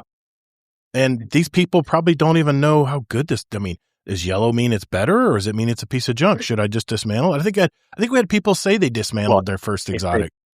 Played other games, unlike you, everyone knows yellow's usually the higher end. Okay, all right, fair enough. Well, then on top of that, that's not entirely true because in vanilla Destiny 2, you got 2 exotics for the first 6 missions of the campaign in Red War. Yeah, they literally just handed you one for showing up on Titan. That's where I think this video. I think that's where this video comes in is not fixing the content problem and just throwing loot at you instead of what you said, Kingsley. Content was the problem. Good. Hey, but throwing loot at people isn't necessarily bad. I'm also making that point. Okay. It does. There are good reasons for that too. Okay, I get that. Go ahead, Zombie. Yeah. If getting exotics was such a Pinnacle type thing, why does Xur sell them every week? Oh, Pinnacles don't. One of the greatest exotics. Yeah. In Destiny 1. Yeah. Just sold it to everybody. Everybody could get it. Week 1 Galahorn, let's go. Yeah. Exactly. I know I missed the boat on that. I bought a damn Suros instead. I'm still pissed. I rented the game the week after that happened. But if I would have known they would have given us the Galahorn 5 more times over the next few years, then I wouldn't have been sweated it so much. But this always happens. See, that's the thing. Yeah. Every game, not just Destiny, it's kind of normal for it to be harder at first to earn stuff. Yeah. Although we gave the examples of, yes, they did throw some exotics at you. But in general, it's harder to earn loot at first, and it's always going to be easier later on. There's nothing wrong with that. I actually think we should do that, right? Would we want Destiny, even though I've complained about it being overpowered right now, the power creep? Yeah. I do think it's better to leave it in that state at the very end rather than to dial back because we're seeing what problems Destiny 1 has. Yeah. It's kind of impossible to do certain things, but yeah, it's always, every game does this. World of Warcraft, every game, it's like easier to get certain things down the road. And why not, right? It's like either you've been playing forever and you never got it through an RNG, so it's easier a different way down the road, or you're a newer player, and then that way you don't feel as left out because you didn't play back then. So yeah, it makes sense. But then you have new things that are hard to get for a while, and then they become easier to get down the road. I know. Scarlet, and go ahead. Go ahead. I was going to say, Scarlet, get your drink ready because in our creators, they have projects. And when you complete the first line of the project, boom, you get this loot. And sometimes it's like, so what? But sometimes it's like, holy crap. I'd like an energy gun. That sounds really good, even though I think they're underpowered right now. But you do this, you kill, 10 pops. Pops are little robots that run along across the ground and try to blow you up or burn you. You kill 10 pops. No offense, zombie pops. And you get, 250 Raider tokens or something. You do something, you get something. So one thing Arc Raiders excels at is they respect the player's time. This is what you got to do, guys. You do this. This is your rewards at the bottom. And with Destiny, I remember we talked about this, not to dig up old wounds, Kingsley, but after Edge of Fate, we were like, yeah, I don't want any more guns. We got a crap tote of guns right now. I want content. I want some more story. I want to know what's going on after, this new, what was the new story loop with the 9. We wanted to hear more about the 9. We didn't want to get some, some of us did, but for the most part, that was a big complaint. We don't want more gear. We got tons of gear. We want more content. We want more stuff to explore, right? At least wasn't that your frame of mind? That's not, those things are mutually exclusive. That's not the problem of the loot. Okay. That's the problem of them not having enough content. So I guess, I don't know. Like I say, don't shoot the messenger. I'm just relaying this is kind of a book report on this video. And this is what the video was stating is how a lot of, and you guys tell me, you play a ton more games than I do. Do a lot of games just throw you a bunch of garbage and it doesn't mean anything? Is it meaningless, or is it worth, if you see that, like Scarlett said, he sees this beautiful gun. Well, like Diablo, it's not garbage it's at the ingrained in beginning. the action RPG, DNA. It's not garbage at the beginning, and then when it is garbage, you break it down for materials, so it's fine. Yeah. Okay. Or gold, whatever the material you need to increase your power, like by gambling or merchants and stuff like that. Okay. Yeah. Yeah, it's just ingrained in the DNA of that genre. Okay.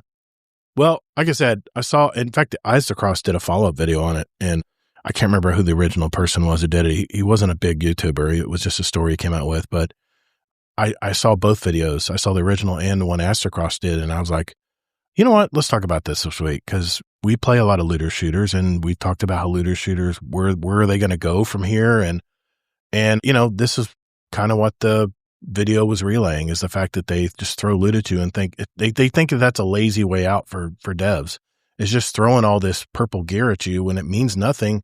And who cares if you get all this purple gear if you have nothing to play? If you have nothing to jump into and test the guns out or do anything, because you've already done it already. I guess he's talking about those games that are shallow story-wise and just throw guns at you. I don't know. Yeah, I think most people aren't going to be gimmicked by that. Right. Again, it's not the problem that they're throwing loot. It's the problem they didn't have the content. But that's not because of the loot. That's a different issue. I guess. Yeah, it's like the Starfield issue. It's as wide as a lake, but deep as a puddle. Yeah.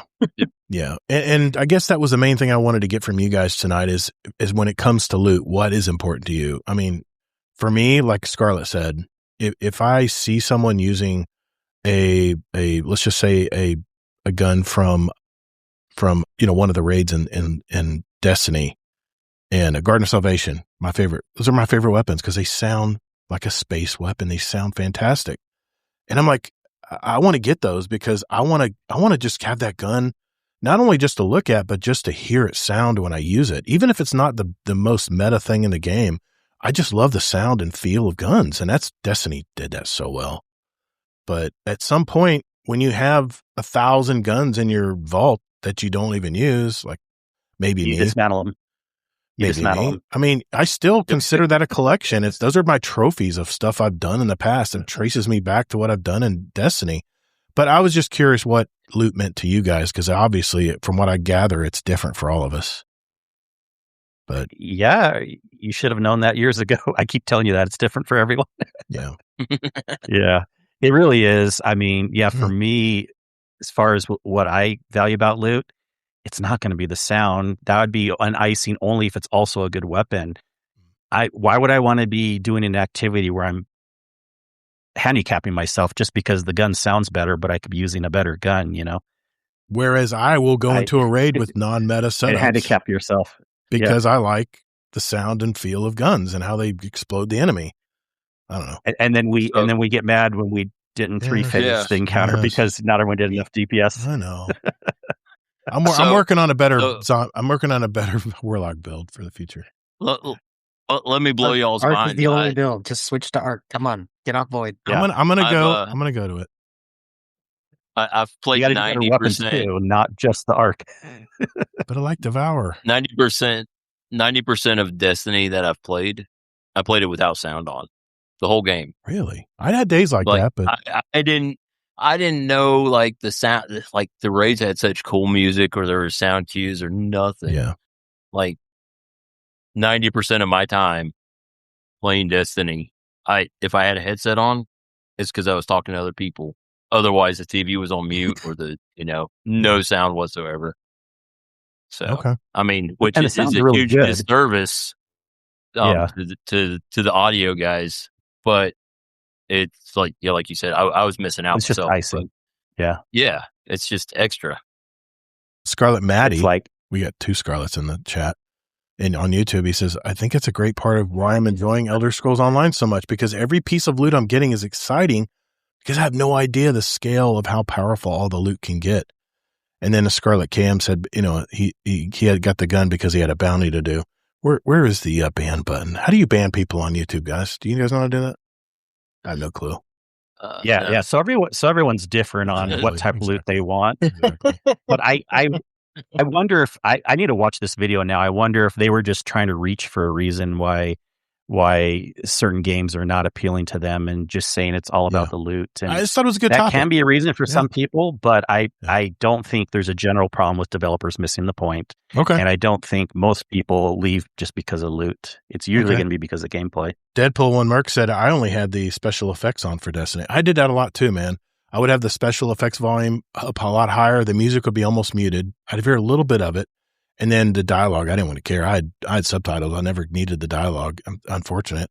When I'm running a raid or something for the first time, I want to hear it. But yeah, I was the same, Deadpool. Same way, man. I would run just what we need to do when we raid is we'll have every 5th raid, Zombie. This is a good idea, where it can be a fun raid for Todd. We just have wacky loadouts and you can do your silly guns and random like stuff.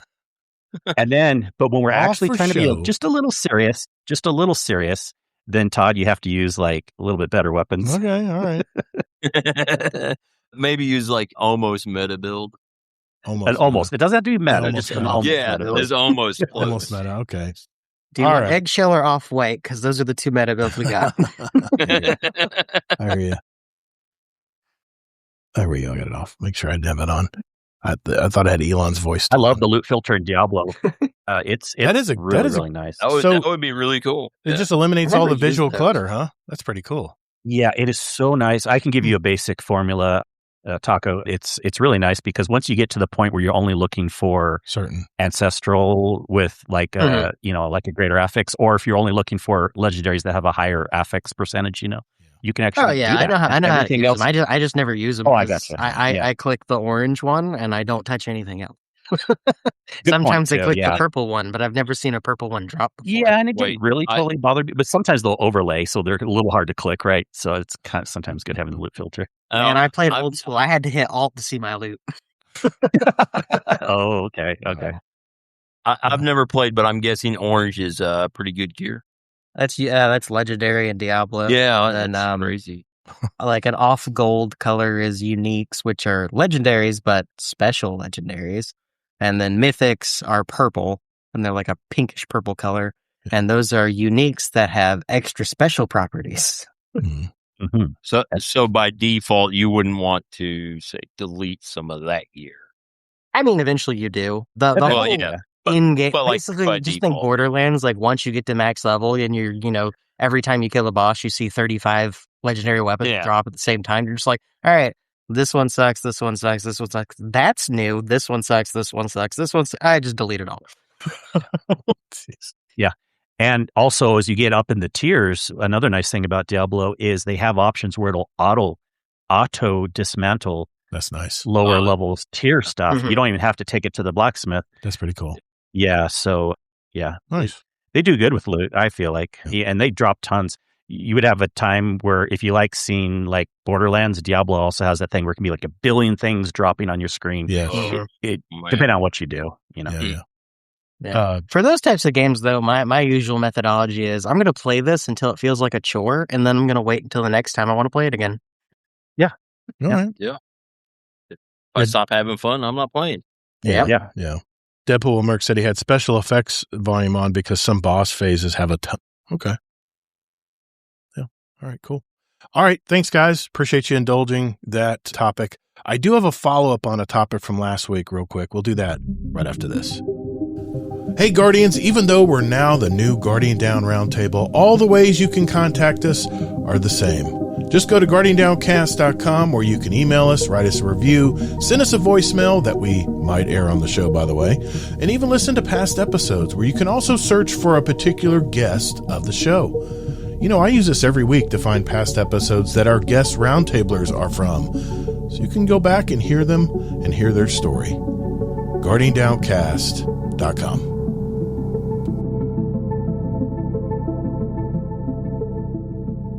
All right, before we get into our catch-up segment tonight, I want to follow up on a topic I had last week. Last week I was, why gamers have gotten smarter and don't buy into the pre-hype and pre-ordering and buying the AAA games on day one. And yes, I know there's exceptions out there, but overall, I mean, it seems to be the trend of video game developers aren't getting those impressive day one numbers like they did just a decade ago. And the reason I wanted to revisit this topic is that I might have left off why that's the case. Before that, I just have a question for you, just out of the blue here. Just go with me on this. Whenever you guys click on a video on YouTube, do you guys look at the comments first before you watch the video? Or do you just watch the video? And do you ever even look at the comments? What do you got? Just curious. Taco King, do you look at the comments before you watch a video? Oh, no. The only time I look at the comments is because I haven't turned it off, because sometimes they'll have some insightful comment on there that'll be like, oh, that's cool. Click on that. Okay. Follow that rabbit hole down is when they'll the auto pop up, but that's only on my phone. Right. So when I'm on PC or watching it via the web, it doesn't do that. So no, 9 times out of 10 when I'm watching YouTube, if it's a new video, I'll watch it all the way through. But most of the time I'm just rewatching stuff I've seen like 1,000 times over because I just want background noise while I'm doing something. Nice. Okay. All right, I didn't know that about you. Okay. Z0mbieP0ps, what about you, man? What's your practice when you're watching a video? If I want to know something about the video, I'll look at the comments. Other than that, I typically don't. Okay. Just it can be a very toxic place. Yeah. It can. And whatever. And like I want to pay attention to the video, not what everybody else. You want to draw your own conclusions. The guy's right? voice. Yeah. Why are you breathing so hard, dude? Yeah. Come on. Like earlier today, I was scrolling through YouTube Shorts or whatever and saw one about a video game. What were they doing? They redid Pokemon in 3D or something. Yeah. Like they made a mod for it or something. And I went to the comments to see how to figure out how to get that game or maybe try it. But they weren't even in the comments. Like it didn't tell you anything about the game other than, hey, look, it's Pokemon in 3D and you can use it in VR and stuff.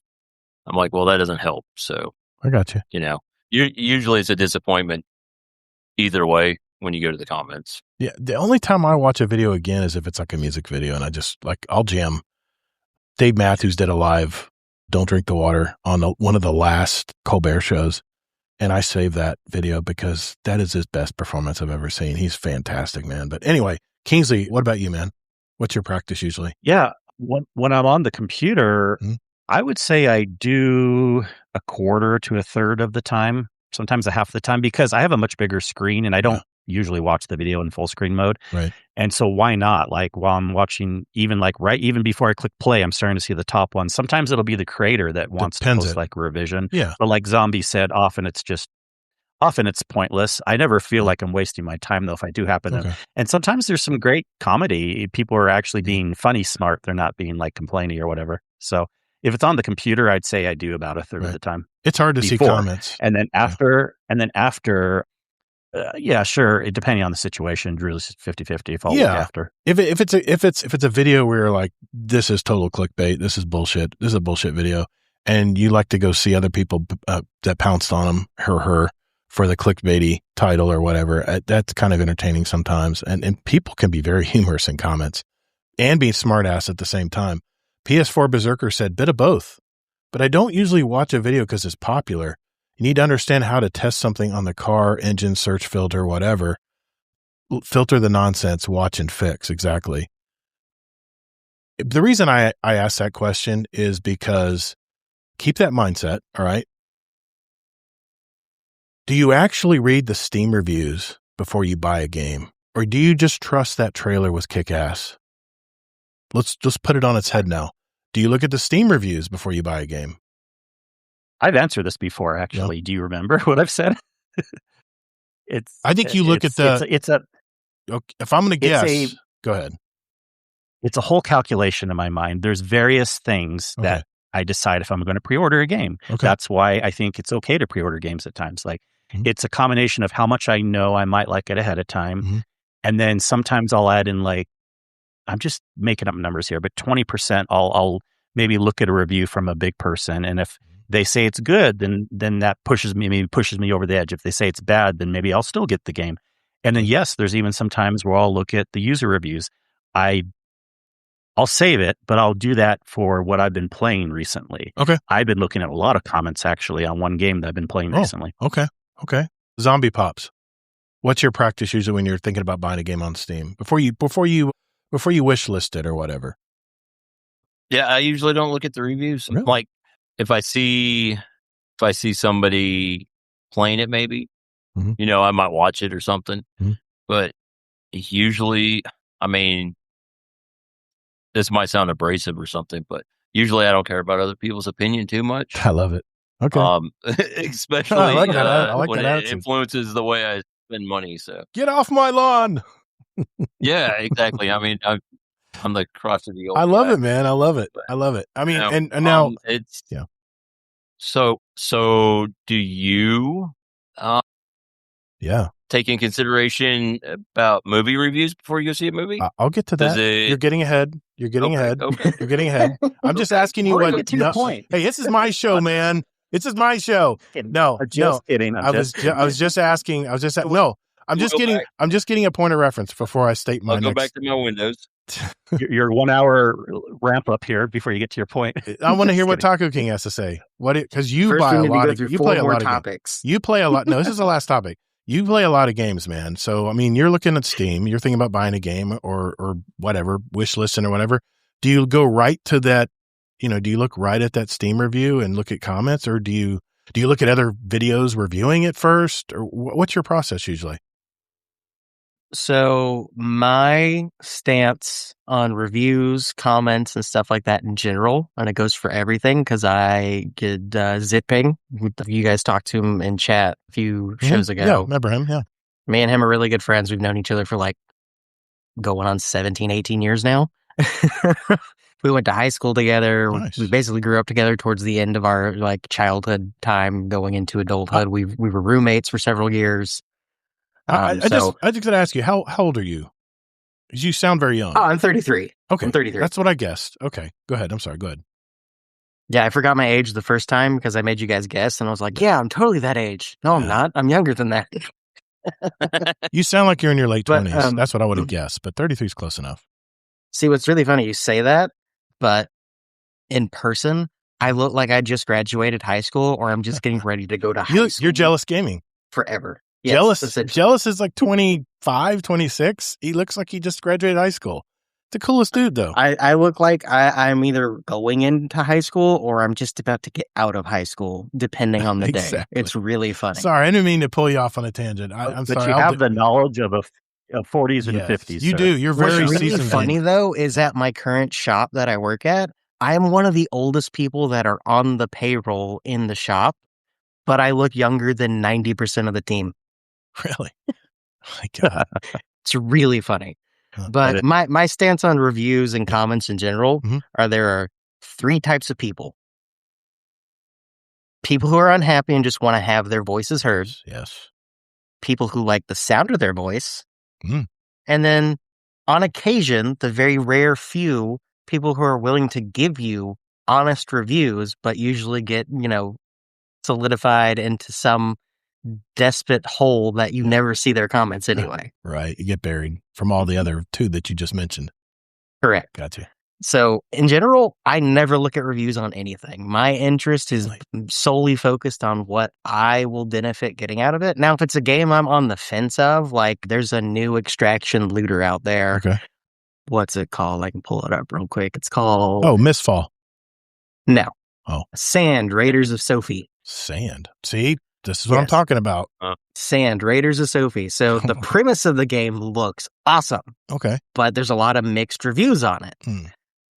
I started reading some of the comments. Apparently, the big issue with this game in particular is there's a lot of cheaters, apparently. Okay. But the whole premise of this game is you are a space cowboy, and you are sent to this desolate desert planet to go loot it for, material supplies, weapons, whatever. So it's Cowboy Bebop. And essentially Cowboy Bebop. But think the old Will Smith movie, Wild Wild West. Yes. Nice. So steampunk spider robots. You drive this thing around the desert. I love and it. you have pirate battles with other spider walkers and other players and NPCs for PvE content as well. So it's an extraction shooter PvE. Gotcha. And it's giant spider tanks with like World War I weaponry. So black powder revolvers, bazookas, stuff like that. And like 10-pound guns and artillery shells and stuff like that. Yeah. Looks really cool and great. Apparently, it's got a huge cheater problem, so I didn't get it because of that issue there. But how did you know it had a cheater problem? Was that from the comments? Yeah, so games I'm on the fence about, I will read reviews, and most people who have reviews, a few of them is like, oh, they had 2 hours on like reported on the game record. Oh, don't recommend. Terrible thing here, terrible thing there. It's like you played less than 5 hours. You have no opinion that it's worth valuing right now. Yeah. Other people will have like 200 hours. Yeah. Hey, I really don't recommend this game, and here's why. And they can actually break it down why they don't recommend it. And then you can look at it and be like, okay, they spent 200 hours allegedly in the game. Whether that's they had the game open and just let it run for 200 hours to make them look like they played the game. Possibly, but when they have like a real detailed synopsis of different mechanics or different things that you can see in the game, they're more believable. Okay. So in general, no, I will never look at reviews unless I'm on the fence about the game. Long story short. Okay. All right. The reason I ask all you guys that is, for me, I think Steam has basically become the Rotten Tomatoes of gaming. Here's the kicker. I don't care about the critic score when I look at Rotten Tomatoes. I look at the audience score. I want to read what real people said about the movie and what actually how it was put together and if they enjoyed it. Steam puts that number, that user rating, right in your face, bold text, right in the middle of the screen. Plus, what's really good about Steam, I think, is they show recent reviews. So, I mean, you can actually know if the devs patched that buggy game that they launched on day one. Now, I've been thinking about why this user score culture is getting so powerful right now.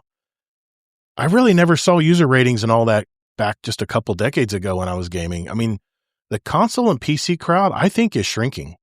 I think we're getting older as a generation of gamers. I mean, we're more prudent. We aren't dropping cash on pure emotion anymore like we did when I was 13 years old, winning that Pac-Man game for my Atari 2600. And I didn't care what I had to do. I needed to get my parents to drive me to Sears to get it right now, like yesterday. Meanwhile, I think the younger generation right now, I'm talking young, the Gen Z, much younger Gen Z.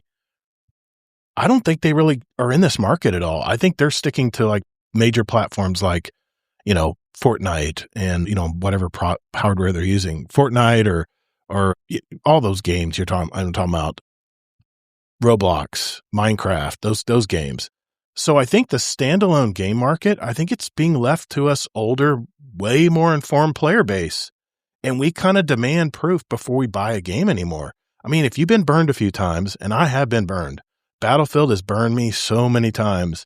It's like that girlfriend that just keeps telling me to come back, that this time it's different. And I'm like, no, man, I lost everything last time. I ain't doing it. I started a whole podcast. Did I tell you guys that?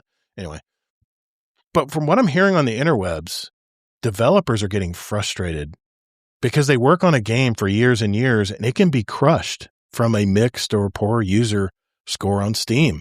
To me, I love the user ratings. I mean, I actually will go to Steam and look at their user ratings before I buy a game on my PS5 Pro, because the user ratings in the PlayStation Store, they're pretty much non-existent. I mean, they do like to show what friends of mine that already bought the game and why I'm such a loser for not buying it yet, because they're playing it already, and why aren't you playing it already? And they have maybe a 5-star or a thumbs up or thumbs down rating, but I don't see anywhere on the PlayStation Store where you can really get it without having to really look for it. User reviews of what the players actually think about the game. So this is kind of what I like about why Steam, I think, is so popular with PC gamers. They have earned some level of trust from their customers. And keep in mind, PC games are offered in all kinds of places besides just Steam. So maybe that's powerful enough for Steam to really never take down or minimize the Steam ratings. And I know there's lots of developers out there that probably are saying, hey, man, can you just minimize this score or put it down at the bottom where people can't see it as well or something? I know. I was just thinking about all this, diskless game news over the past few weeks and how there's lawsuits towards Sony and all this mess. I mean, Sony did finally reply by basically to the opposition that wanted to keep physical games. And they said they were sorry, but pretty much so to speak, they're still going to do what they're going to do. They're not changing their minds. So, I mean, hell, to me, that ship has kind of sailed.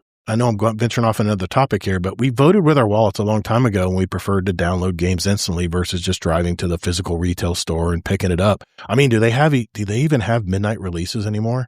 Do they have any midnight release parties at GameStops anymore? I don't know if they do or not. But I think the stats on digital versus physical is something like 80% digital, 20% physical.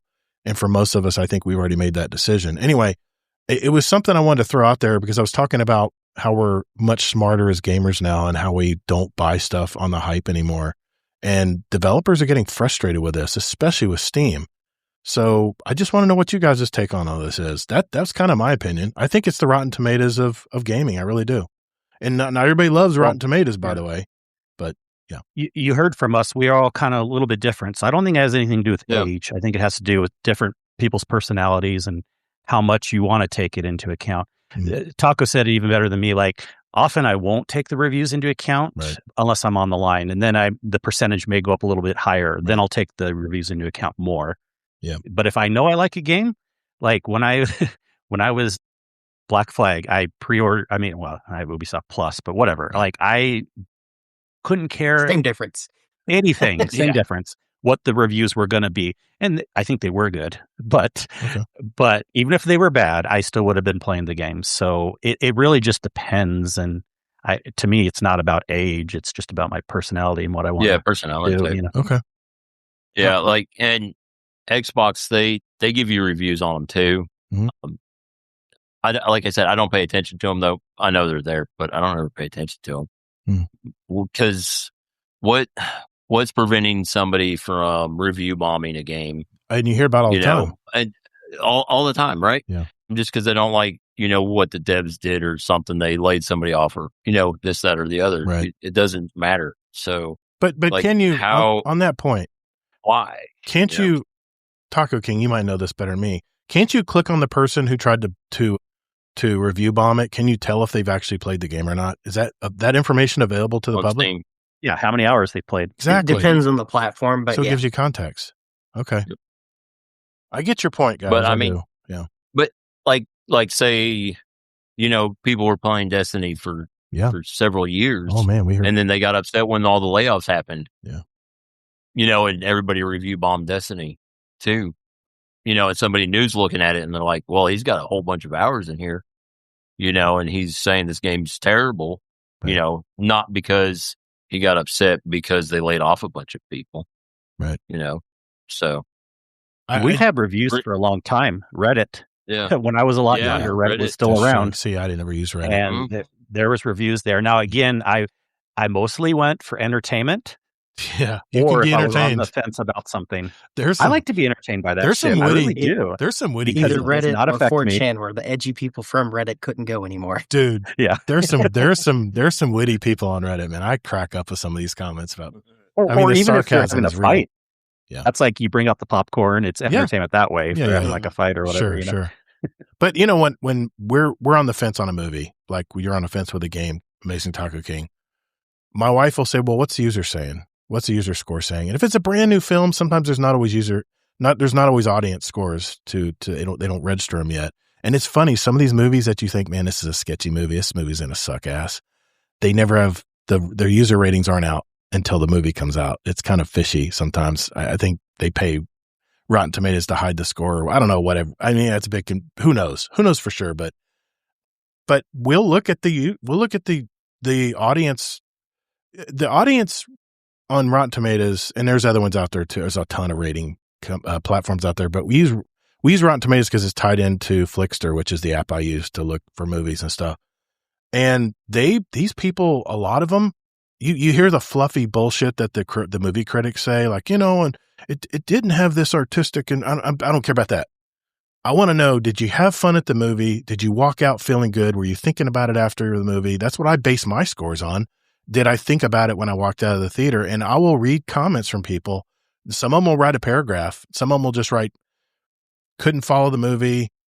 And if there's a trend there where a lot of people are saying that, then a lot of times we'll just go, let's just wait to see that on streaming. We'll just wait. Especially if it's a slow week and there's not a lot to choose from. So anyway, all right. I was just curious. I've been sneaking in a lot of topics tonight, and we're making good time, by the way. So we're good on time. But I just want to know how you guys felt about that, because I really think, what's the first thing that when someone's doing a review for a game online, the first thing they say, well, the Steam ratings are this. They always bring up the Steam ratings. It's like the universal, for PC games at least, it's like the universal grade. And the fact that you're talking about reviews, you have to.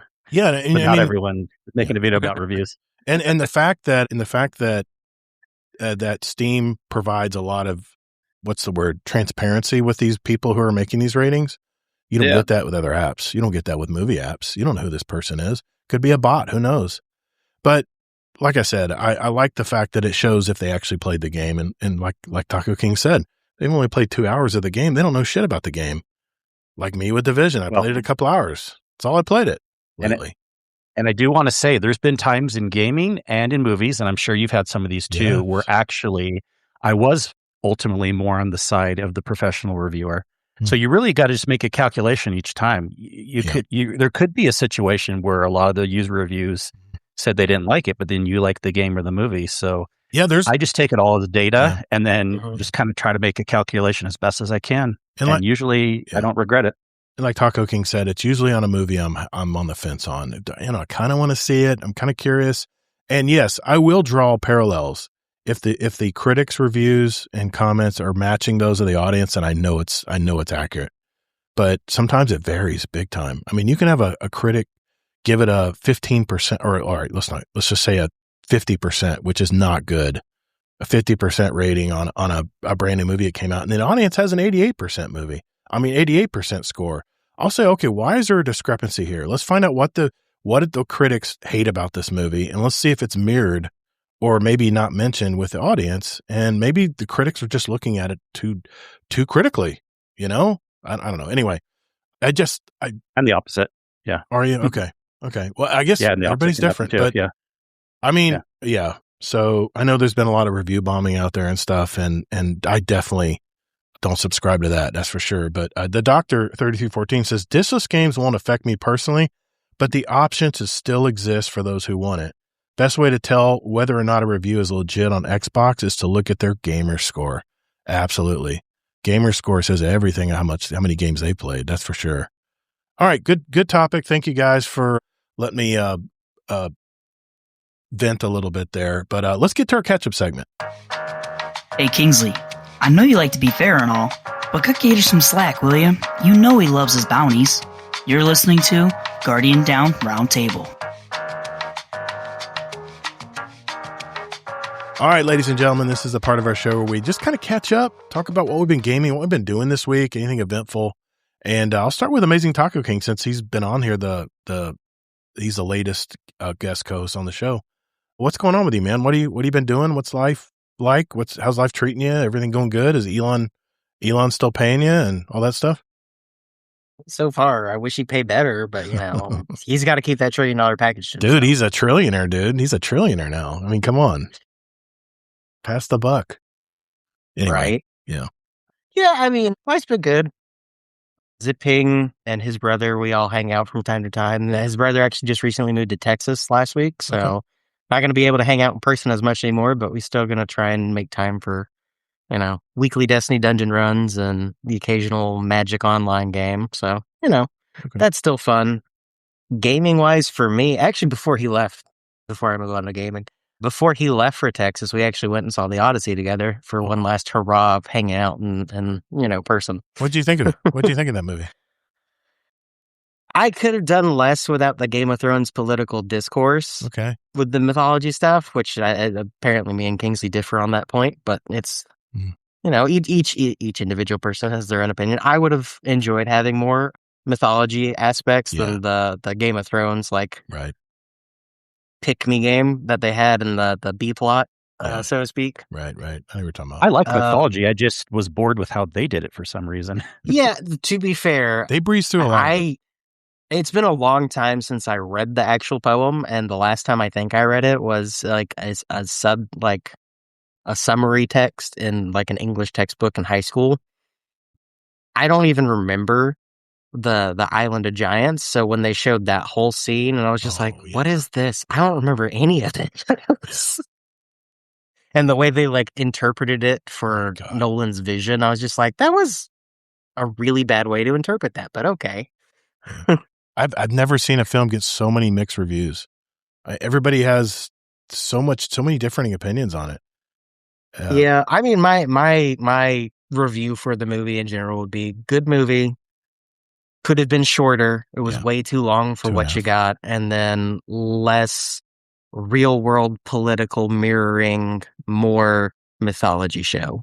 That was Troy, man. Troy was all mythology. It was that's another. Troy was not all user rated. There was no mythology. Troy was a beauty contest, but I still loved it, man. I still love Troy.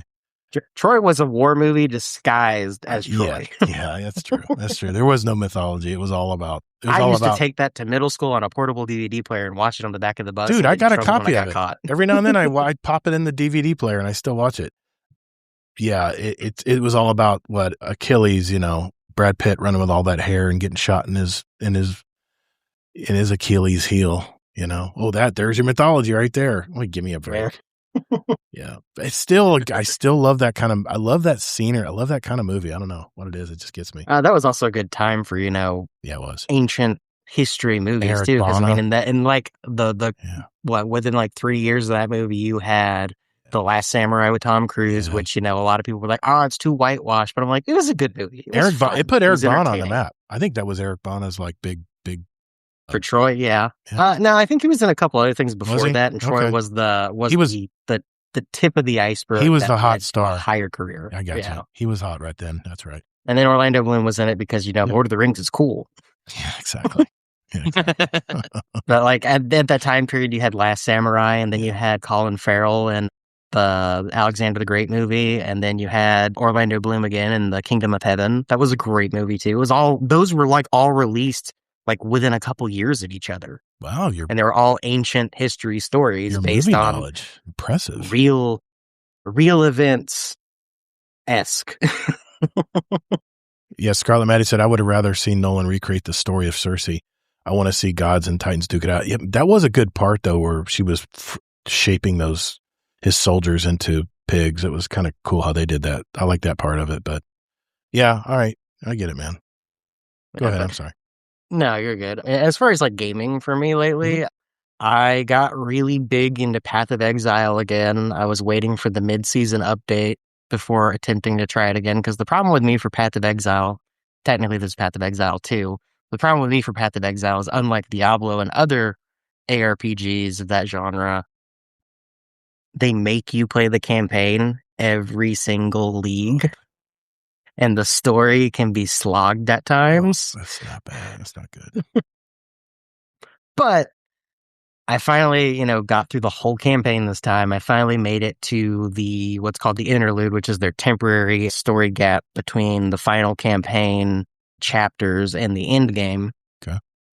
So I finally made progress there. It's been a lot of fun. The new season is interesting. They add a bunch of new skill gems that you have to use a new resource for instead of mana or life or energy shield, which is the 3 resources they typically have. Mm-hmm. This one uses a new energy source called runic power. And the way you get runic power is interacting with the season content. You upgrade your gear to have more runic power on it. And the skills do various things based on how much runic power you use. So I have one. The build that I'm using is a summoner build because that's my usual go-to playstyle. I have like a few persistent minions that just kind of hang out with me.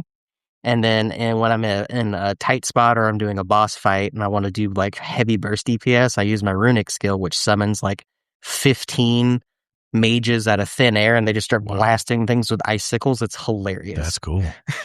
If you were to choose between Path of Exile 2 and Diablo, which would you be forced to go to? Who am I reviewing the games for? Because they're for 2 different audiences. For a friend of mine. So for Gatr, I would say stick with Diablo because Path of Exile will just... Okay. It's not too far to understand, but the amount of like preparing you have to go into for Path of Exile is so much more than Diablo because Diablo is still kind of like a min-maxer. You were showing me game. The skill trees in Path of Exile 2. I was dizzy. I thought the skill trees were crazy in Diablo, and you showed me Path of Exile. I was like, yeah, that's just the passive trees. That's so crazy. those are just things that happen when you pick those points, and certain nodes change the way the game fundamentally works in the long run. Oh, that's crazy. There's one node that I use from time to time that changes all fire spells into chaos spells. Jeez. And they do like different visual effects or they'll do different things like that. There's one where like you can literally give your character 1 health permanently. You're just at 1 health, but you're immune to chaos damage and you're immune to bleed damage and you're immune to poison damage. So you're unkillable. You're almost unkillable. If you lose your energy shield, you can lose that 1 life to anything else, but chaos, bleed, and poison can't hurt you. Okay. And those do bonus damage to energy shield. So you're much more tankier if you build accordingly. Okay. Like a glass cannon build, it sounds like. Yeah, it sounds very glass cannon. It's really fun though if you can pull it off correctly because you can have thousands and thousands of energy shield where you could only have like a couple hundred life with that type of build. And if you convert everything to 1 health and you're immune to the 3 most damaging things to energy shield, you can basically build up all your resistances to where your energy shield doesn't feel any other damage either. So it's great. I'm way out of my element there. I just want to shoot shit. It's these types of games are really more of the people who like consistently starting from round 1 and then building upon what they learned last season to go into the next season. They reset too in Path of Exile too? Oh yeah. You have the Path of Exiles always had that. They have what's called leagues. That's what their season model is. How do people have time to play all these games, man?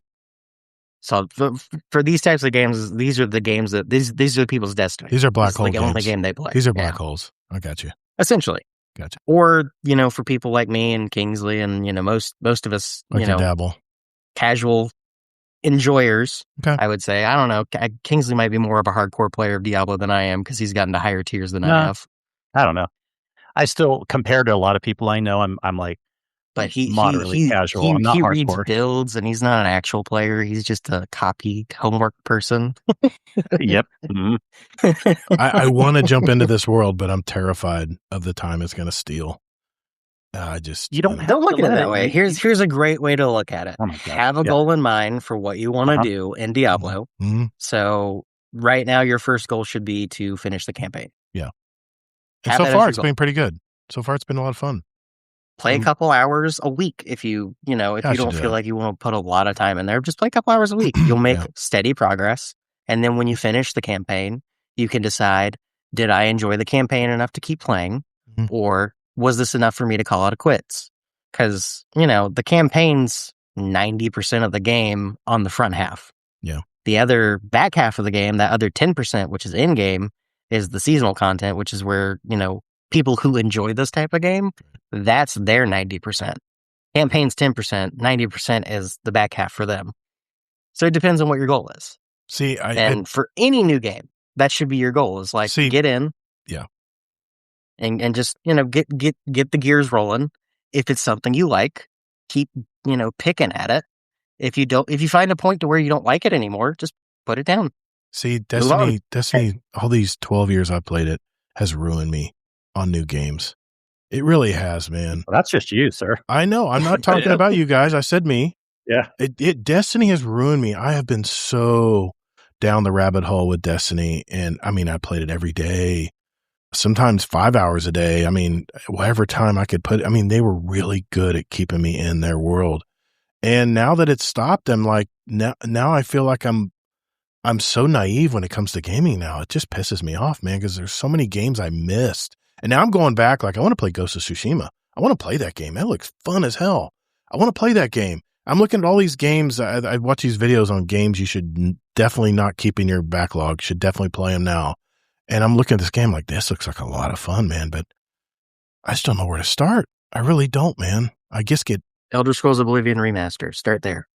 It doesn't matter where you start, but you got to put 5 to 10 hours in a game if you're playing solo to really know if you're going to like it. And that's why, again, like what you do with Arc Raiders, I highly suggest you play with one of us, like me or whoever, for just an hour, because we can help bring you through the ropes. I've got 200 hours of Arc Raiders. Then you don't have to put as many hours in. But if you're only going to play solo, you probably got to put 10 hours in to know if you're going to like it or not. Okay. In like end game. See, here's the problem. Here's the problem with not 10 hours in the story. People think I'm antisocial. It's not that. It's not that. When I jump in with a bunch of people who know everything, they're literally just dragging me around. They're holding my hand and dragging me around and giving me the fast forward version of how the game works. And no, I'm like, not everyone does that. I'm like, I don't do dude, that I don't know what the hell you guys are even talking about. How did that come out of your fingers? I'm like, what the fuck is going on here? I'm like, I get flustered. Where if I'm playing solo, I can take my time and go, okay, the Warlock class does this. Okay, okay. Todd, come on. You think we would all do that with you? And also, I'll even I know a lot of people, and I do this too. Like, I want to do the campaign solo myself first so I can see all the cutscenes that people won't interrupt. But times when I do play with people, anyone can attest. I will not talk when the cutscenes are going. I will be quiet. I'll only ask questions to help you when you need it. You guys don't want to run the campaign. You guys are way beyond that. It's like, yeah, we do. I do. I'll 100% rerun the Diablo You're making campaign excuses with you. now. No, I'm not. I figured you guys. Somebody owns the owl. All right. Yeah. I need an excuse to play Diablo. I may take you up on that. I don't have the energy. Why do you think we run VOG on Wednesday nights? Exactly. Or, King's Call. Yeah. We all have the exotics. We've done it all. Somebody else's turn to. Oh shit! We have fun helping someone new. Todd, you're about to write it. You're about to write a check you can't cash. I know I am. I know it's coming too because Alligator's like, how far are you in Diablo 4 campaign? I'm to the point where the daughter's mother just turned. Sister's brother. No, the daughter that was lost, I guess, at the beginning. Yeah, I know. She gets possessed by the main demon. Weren't you there 3 weeks ago? I haven't played it since. I stopped there. I think I put 2.5 hours, 3 hours in. I was enjoying it, but I get frustrated when I don't know a game like the back of my hand, and I don't know, man. It just you didn't with Destiny. If only there was 10 hours. Destiny's ruined me, man. Wait, did you know there was a community that could help? Yeah, if only. I don't want to put that imposition on somebody. Like, I guess my gosh. if someone wants to run a VOG, I would definitely want to run a VOG because even though I've run it a million times, I definitely want to see how they feel when they finish the VOG. So I guess that's the same mindset, right? That's what you guys are talking about. Yeah. And once they finally get that exotic they've been trying for and stuff, you can't be anything but happy for them. Yeah. And I played Crimson Desert, and I got stuck at where I'm trying to reflect the mirrors to open the damn door up. I'm like, this is ridiculous, man. Did you try to look anything up? No, I didn't want to cheat. I wanted to. No, I think I did look it up, And no, aren't many videos on that part of the game. It's like the tutorial. It's like the beginning. Those controls are freaking crazy, dude. I know what you're talking about, and I had a minor issue with it, and I looked up one thing, and then it was easy. I know, Doctor. I hear you, man. I like shooters. As soon as I went into that arcade, I didn't want to. I did play Pac-Man, but normally I played some pinball, and I dabbled with that. But you know where I went? I freaking hibernated playing the shooter. I played Galaga in the back corner, almost in the basement of the damn game, and back there where the games go to die. I'm back there playing Galaga, man. I'm like, this is beautiful, man. I love shooting. I gotta get my trigger finger back, you know. They stole my shit. Dead 3 in the other room, and he's playing Galaga. I don't know. I love shooters, man. I've always loved shooters and stabbies and swords and stuff. I mean, I get excited about it, I guess, but I just love shooters, man. Yeah, I know I'm overthinking. On that topic, I would ask you about Dynasty Warriors. Did you prefer the regular games?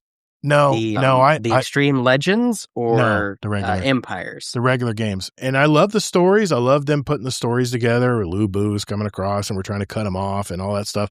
But they played the same stories all the time. But the thing I loved about Dynasty Warriors were those super moves where you can whack like 15 or 20 enemies at a time off into oblivion. Those are the moves I like. The hack and slash was just building up for the special moves. I like the big. You do know why they did the same story over and over again, right? Well, I mean, it's a true story, right? It's true Chinese lore. It's Chinese mythology. It's not technically true. So it's a very, very, very strange period of ancient Chinese history where the historians didn't really write a lot of it down. A lot of it was like through spoken word. So a lot of things were, hyperbole and expanded to the most I'm pretty sure Cao Cao did not grab the bow of heaven and shoot across the night sky and blow up a castle 10 provinces over. I don't think that ever happened. Yeah. I could be wrong. See, Scarlett, I love Elden Ring. You know why I love Elden Ring? It's because I can go around and collect stuff. I can build up my reserves on stuff, and then I can start building. Has the same 12 bosses. I can start building, but I love the boss fights, man. I played that first boss fight, and I was like, I'm in. And me and my son were both playing against that first boss, and having to know when to parry and stuff, and that's just getting your all I'm hearing is you like all games, but then you also only like shooters. I love shooters both ways. I'm definitely a shooter guy, man. I heard I like video games, but only if I've played them before. Yes, that's what I've heard. Like I said, Doctor, Destiny has ruined me. I have become so much. Every game I look at now has to feel like Destiny, or I'm out. And I do. I get frustrated, and I'm like, I'm out. Then you might as well stop playing games. Just I can't do that. So, you'll never get another Destiny. Right now, I understand. I know. I know there won't be another Destiny. Maybe a Destiny 3 like 20 years from now. Oh, we're back. We're back. Bungie's back. But that's what I'm getting. I'm getting my fill now from the Destiny shooter because Arc Raiders, everybody drink. Even though it's third person, it feels really good. And not to mention, I'm grabbing all kinds of stuff and collecting stuff. And I love to collect stuff. So. Okay, I have a challenge into a for therapy you. Session again. It's tickling that itch. It's tickling that itch. I have a challenge to help break Todd out of this because I just saw this on Steam. Monster Hunter Wilds just released a demo for the first 3 chapters of the game. I got bored playing Monster Hunter. I tried Monster Hunter. Yeah. It's just hack and slash. I couldn't get behind that one either. You played Dynasty Warriors and Elden Ring. Yes, what do you mean hack and slash? I got bored. But it's enemies. You got individual human enemies. Whereas, I don't know, I just kind of got lost in all the hack and slash movements with these bosses. I'd be almost underneath them. I'm like, how am I not dead right now playing Monster Hunter? And everyone has. What's human about a dragon in Elden Ring? Tell me that. Destiny is enemies. Wait, because Destiny's not. So the lack of realism got you. Yeah, I love. That is the challenge. What's funny is kind of a graphic snob. My daughter says, you should play Splatoon. That's the new game right now. And I'm like, Splatoon. I said, I looked at it. I'm like, no, it's too cartoony. No, it's not. It's not photorealistic. I want photorealistic games. Balatro isn't photorealistic. Balatro. Well, Balatro is a card game. I mean, come on, it's not a shooter. But so what? But you're overthinking it. I mean, you guys are trying to figure me out. Look at Arc Raiders. Look how freaking real that game looks. I can get lost in those worlds. There's areas in Arc Raiders that I haven't even investigated yet, and that's what I'm trying to do now. Is I'm trying to branch out and and go look at other parts of the map that I just breeze past to go get to the hot areas of the map. And I'm looking at all the containers now, and I'm having a lot of fun doing it. But how did it get to me again? You should delete Velatro because it's not photorealistic. Therapy. Gaming therapy sessions. So Amazing All Taco his King. excuses, not going forward. You gotta find paths forward, Todd. So Amazing Taco King, what else is going on in your life, man? Shit. It always comes back to me. I present that challenge to Todd. He should play the prologue demo for Monster Hunter Wilds because it's photorealistic as good as it can get for that type of game. Like, those graphics are insane. It always amazes me at what Monster Hunter Worlds? We're talking about the latest one, the Worlds? Wilds. Oh, Wilds. Wild is the newest one. Yeah, okay. It's a demo. So that's the other thing that I think we're going to see a lot more of going into the future of gaming in general is I think we're going to see a lot more demos coming out like we used to have in the 90s. Yeah. Ooh, that's smart. I hadn't thought about that. I agree with you. Yeah. A lot of new games lately that I've seen, they either have a free trial weekend or they have an actual full built, like from the ground up demo of like the first 3 chapters of the game. They have to do this because less people are buying because of the economy and everything. And they're then on top of that, with Sony going discless, that's more of like I feel like that's just Sony's easy cop out of just trying to get the less desirable crowd of people buying their consoles. Yeah. And they're basically, it just feels like it's kind of like an extra excuse of like, oh, poor people can't afford us because we're an elite gaming console. Yeah. Scarlet Maddie. Because the whole point of having disc is, trading everything in towards your new purchase. Right. Scarlet Maddie says, well, Destiny will be your gamer retirement home. Hopefully not, but if you don't branch out, it will be. Even Dado quit publicly. Yeah, I hear you, Scarlet Maddie. I hear all these things. I do. And allocate. Lords of the Fallen has a buddy pass. If one person has the full game, a buddy can play with them only as a team for free. I've heard good things about Lords of the Fallen. I've seen some previews on it too. It looks beautiful. What Allocate says there about Lords of the Fallen, that's actually a good point because I don't know if any of you guys know this, but Ghost Recon is coming out. The newest one, or the latest newest one with what's his name? John Bernthal, is that his name? Yeah. As the villain. Yep. If you have someone that has the full game, Wildlands, you can.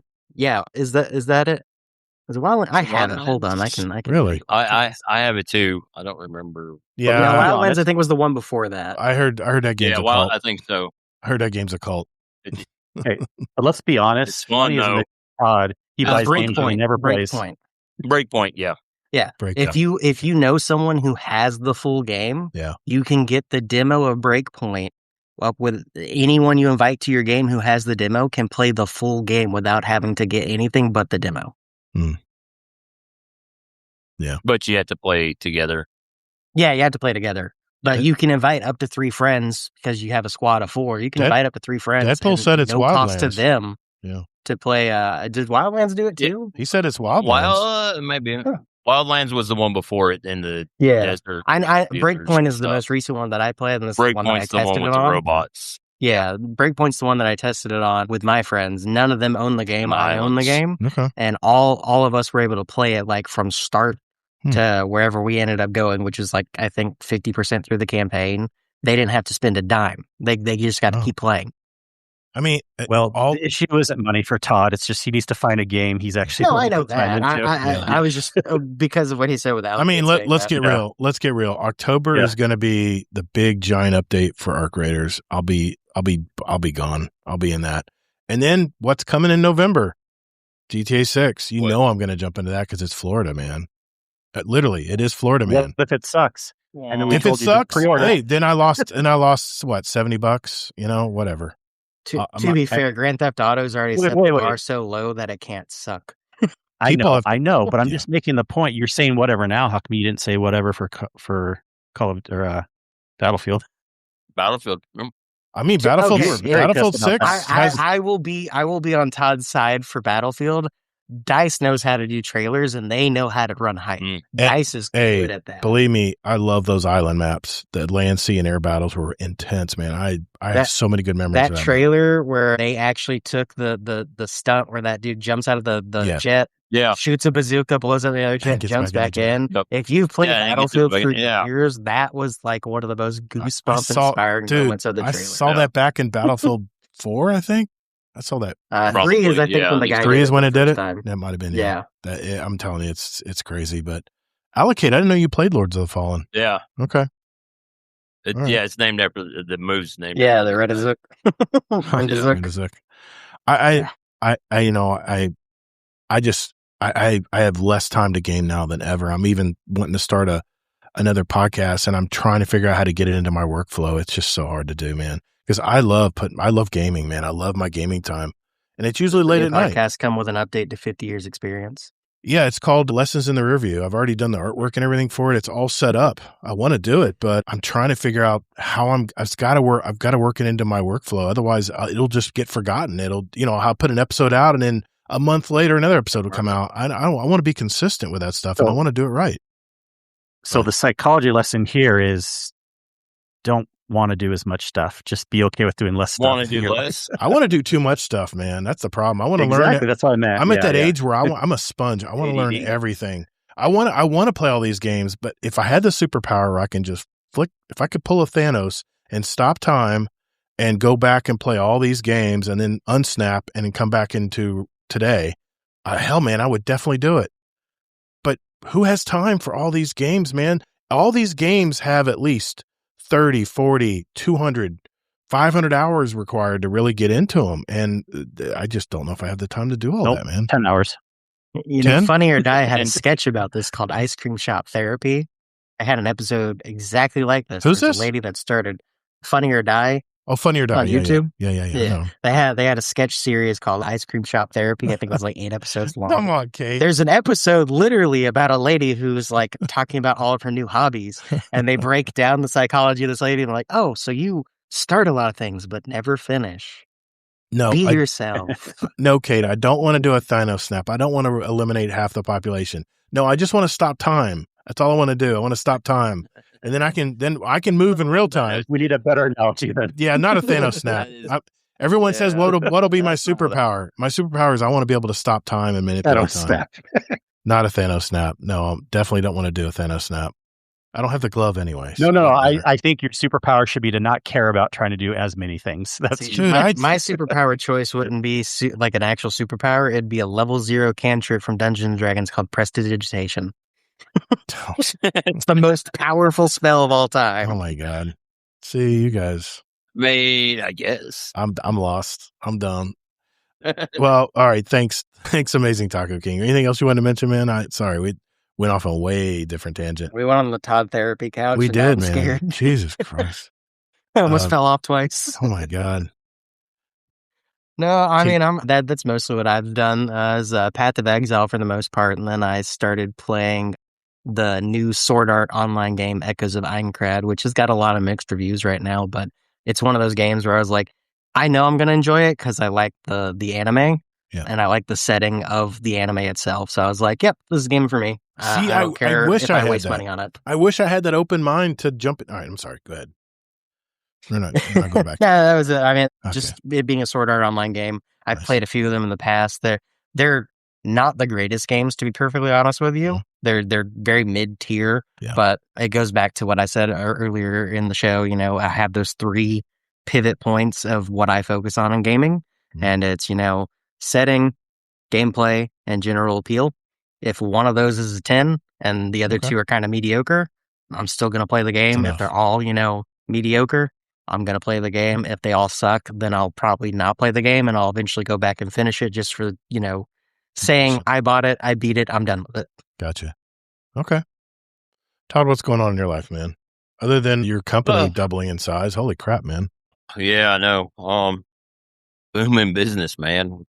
People keep sending referrals our way. That's good. It's a good thing. Thanks to other companies that didn't start with helping us out with that. With Yeah. Busy as usual. A couple weeks ago, I had to take some downtime. I went to the hospital, got some stuff. Yeah, man. What all that? Dude, you okay? So, everything okay, man? Yeah. Without getting into the weeds of it, basically, I was hurting. I went to the hospital 3 different times total. Mm-hmm. Finally, they were like, yeah, you need some surgery. No shit. So they gave me some surgery.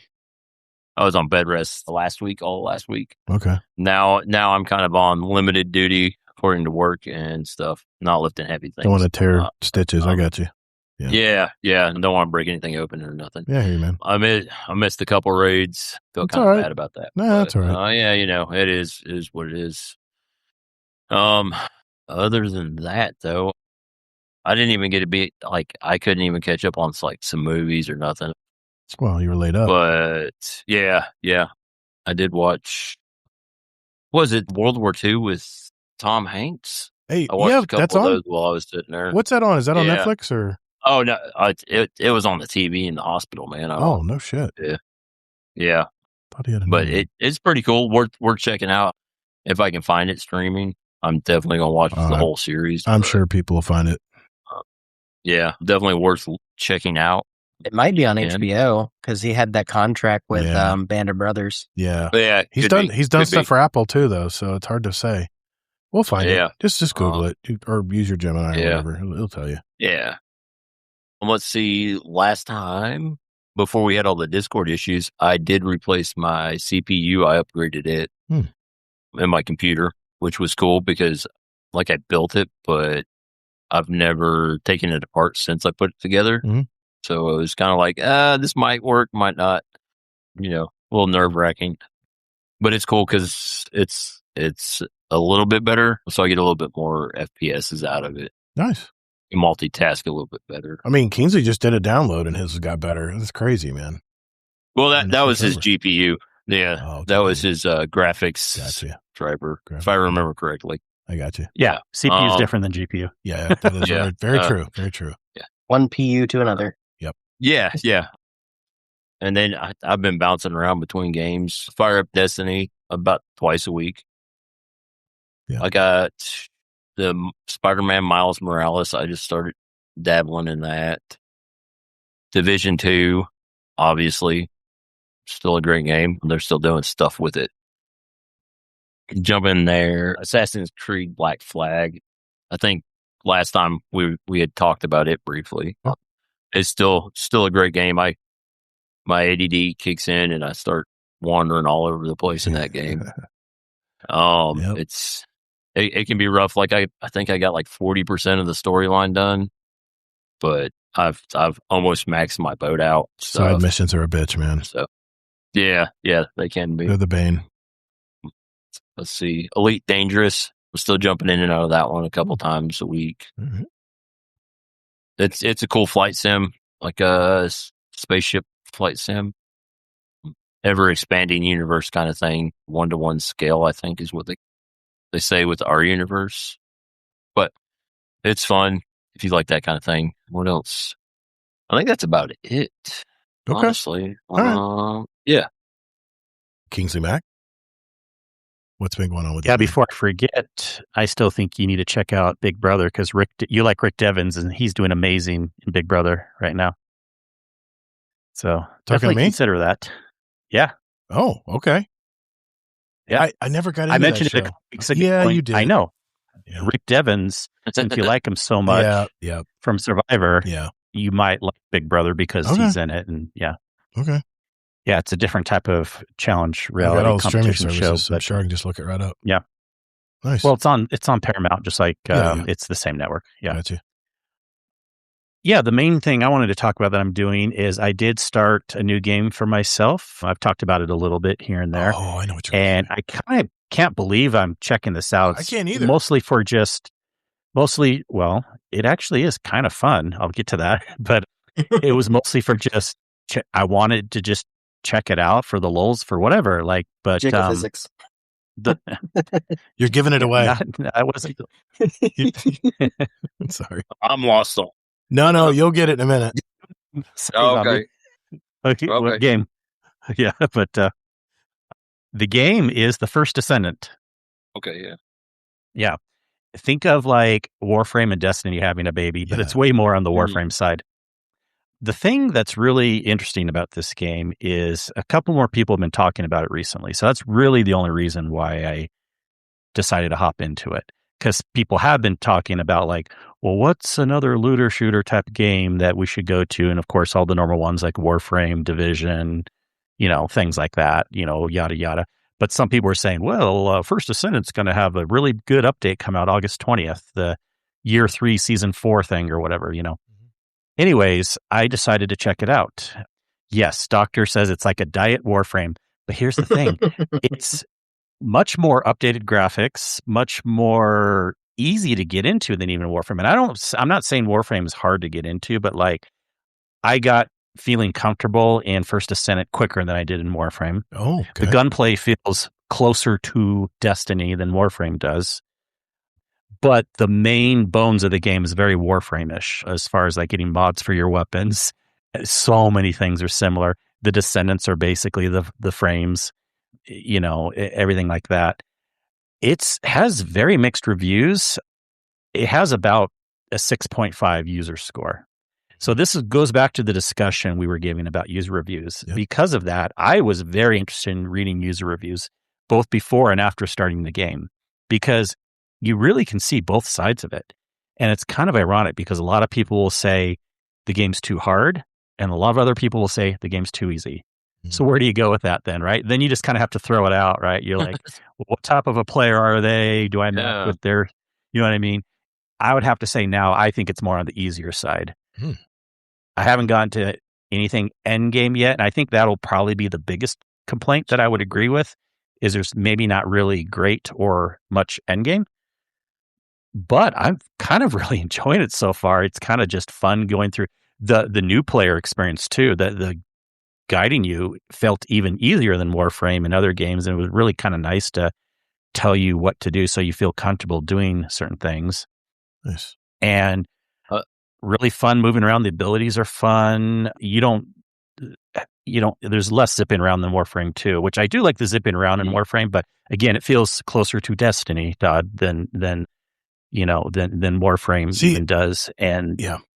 Go ahead. I think if Warframe was first person, I'd probably play it. It's the third person. Oh gosh, here we go. I don't know, sir. It's these games. Okay, I'll get to that real quick. You got to get past that. These games are barely third person. I would call them second person. It's just kind of like over the shoulder a little bit. It's like, it's like they're not. Isn't Grand Theft Auto third person? Yeah. Yes. I haven't played it in a long time. Okay. Okay. Technically, Grand Theft Auto, you can play first person with 5. Arc Raiders is third person too. Arc Raiders. See? Don't use that as an excuse anymore. Right. I promise you can like these games because of that, Anyways, it's not that far away. The reason why I'm saying like a third person would be someone like behind you further away, in my opinion. I know they call it third person, but think of it like second person. It's really not like that over big the shoulder. deal. Like over the shoulder. Yeah. Got you. And when you scope in too, it's pretty much like it's first person. So, Yeah, Doctor said anyways, Warframe would be nauseating in first person. Yeah, it's very herky-jerky, man. It's very, very... It doesn't have to be. You don't have to move like that. You don't have to zip long. Okay. Yes. Yeah. So I wouldn't use that as a knock against Warframe either. Okay. All right. Yeah. It's still on my list. It's still on my mind. Warframe is. So, like, First Ascendant, it's like legit free to play? Yeah, it is. It's legit free to play. I've had it in my library since 2014 when I got it free on my PlayStation 4. Here's the thing. A lot of us did. I did too. I was talking to someone else that they did too, and we never really hopped into it. And I think I don't know if anyone remembers, I think when it first came out, like something was really messed up or everyone said it was horrible. But it's not horrible right now. Right now, I would say it's mixed at best. Right? I don't know if it's the color palette or what. It bothers me, but yeah. No, there's no weird color palette in it. No. What were you thinking? If I remember correctly, when it first came out, the main complaint I saw everywhere was the RNG for building new gear at launch was abysmal. So you were, it was almost like original Warframe. That was one of the main complaints of original Warframe, because I played Warframe back when it was like in beta 2.0 before they even had bullet jumps. They had actual wall running, stuff like that. Yeah. I played Warframe since like the start of Warframe to where it is now, off and on over the entire life. Wow. No, I played Warframe before that because Warframe came out on PC in 2012. Oh, I did not know that. I thought it was a PlayStation Warframe's been around exclusive. since 2012 on PC. It was a Steam exclusive for the first 4 years of its life, I want to say. Really? I don't think it came out to a console 2014 until 2016. No, it's 2014. No, because it came out the same. It came out before. It came out the same time, or actually a little bit before Destiny on the PS4. because I remember seeing it was a free game that you can install. It was already preloaded. It just had to click it and say, yeah, let's play. It kept pestering me to play it. And I was like, it definitely came out after Destiny because Destiny came out originally on the 360 PS3 era. It was 2014. The 2013 was the beta, and that's when I first played it.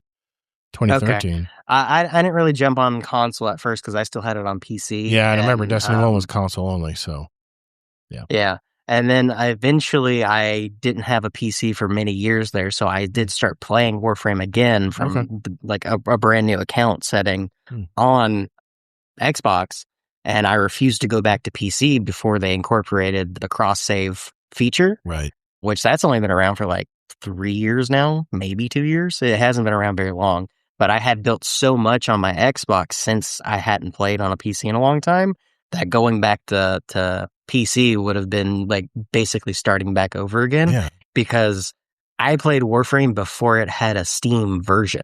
Wow. I played it from DE's actual website and launcher when it first came out. And I don't have that account anymore. I couldn't tell you what that account is. It just amazes me, man.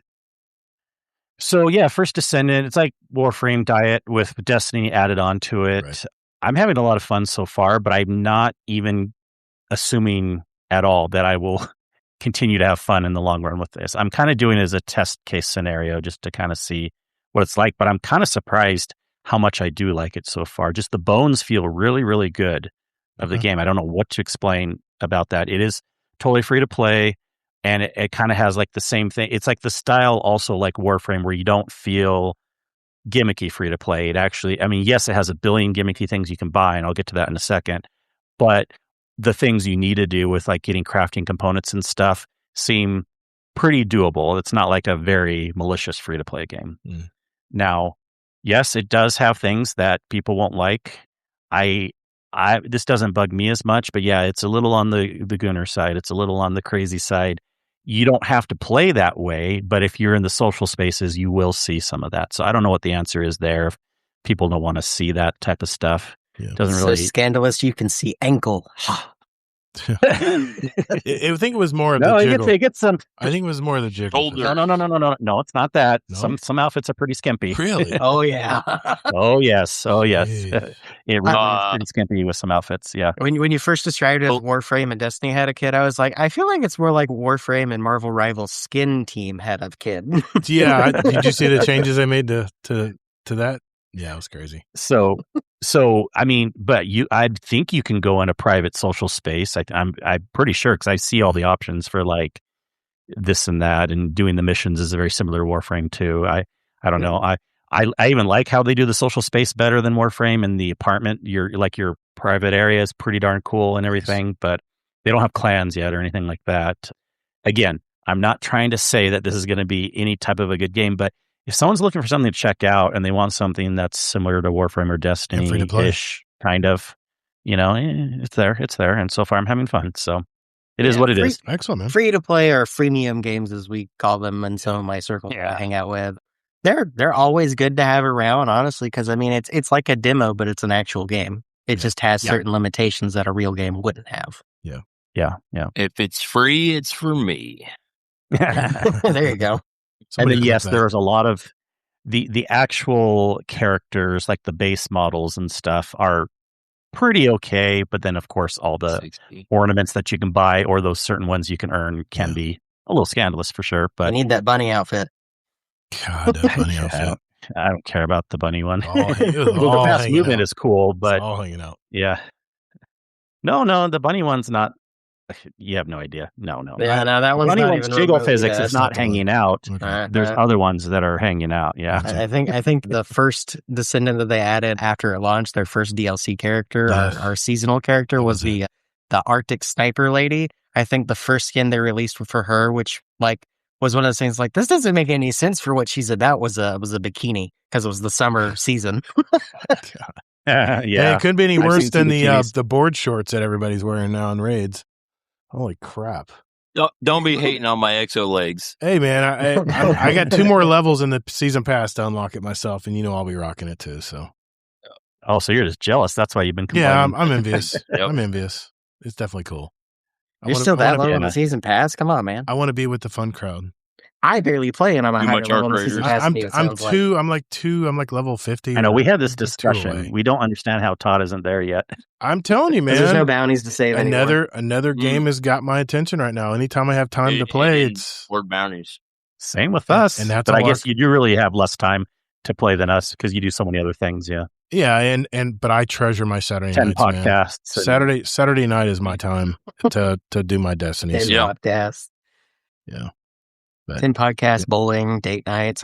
Yeah, man. Stop having a social life. You have movies. I watch movies Be every a week. loner like us. I know.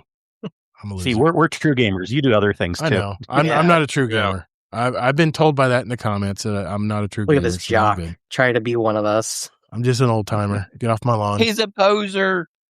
I'm a poser. Yeah. No wonder your opinions are different than a lot of us. I just see things differently. He's touched grass more than us. He has real world views. Yeah, that's true. Let's talk about the economics of China and why it's failing. Never mind. So go ahead.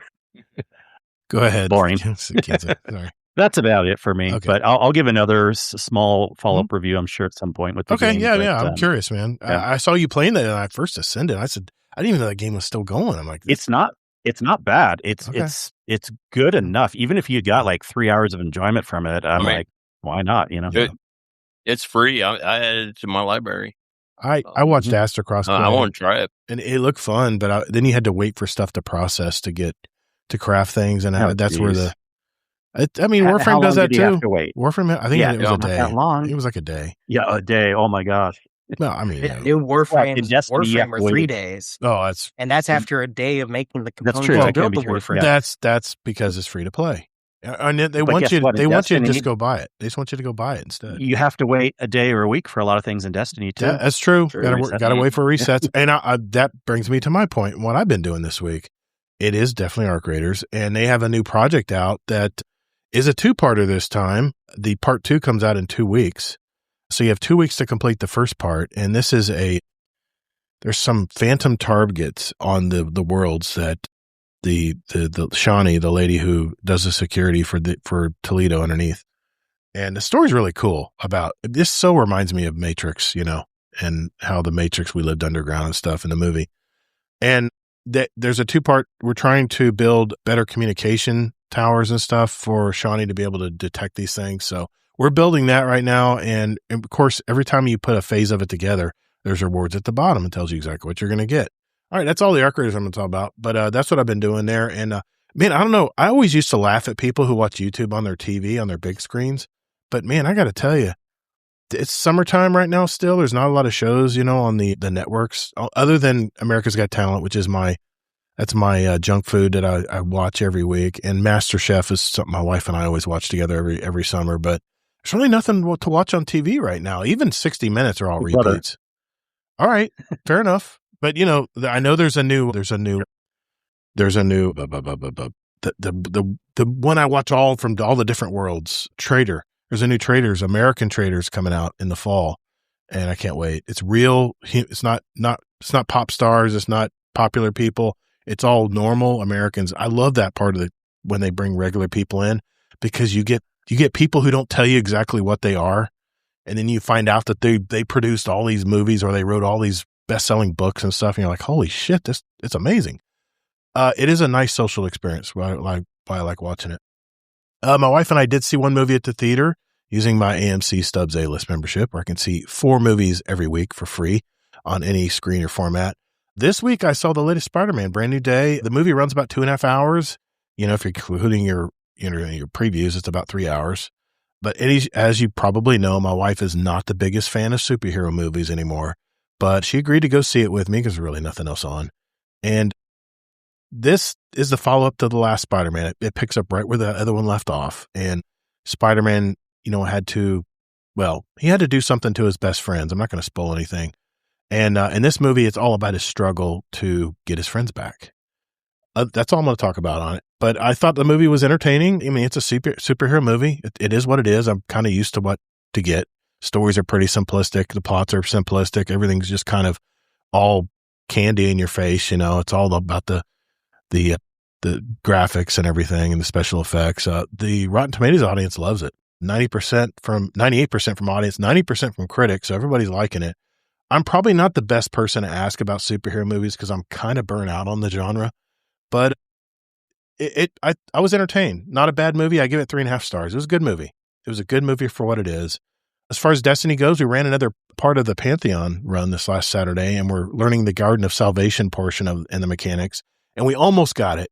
And I got to admit, man, I am loving how challenging these new mechanics are and trying to work them out and stuff. And if you guys want to, see what we're doing every Saturday night, 10:30, I think is when usually the stream goes up. It's the only second time I stream on my channel. And it's Destiny typically. So shout out to my fire team, Allocate, Running Red Lions, Send Media, and of course, King Z0mbieP0ps and Z0mbieP0ps here tonight. I always have a lot of fun Saturday nights. It's kind of my social thing where I get to catch up and see what everybody's doing on the week and stuff other than the podcast. But no, that's it pretty much for me. We're going to come back real quick with a question for the show and wrap things up. Be right back.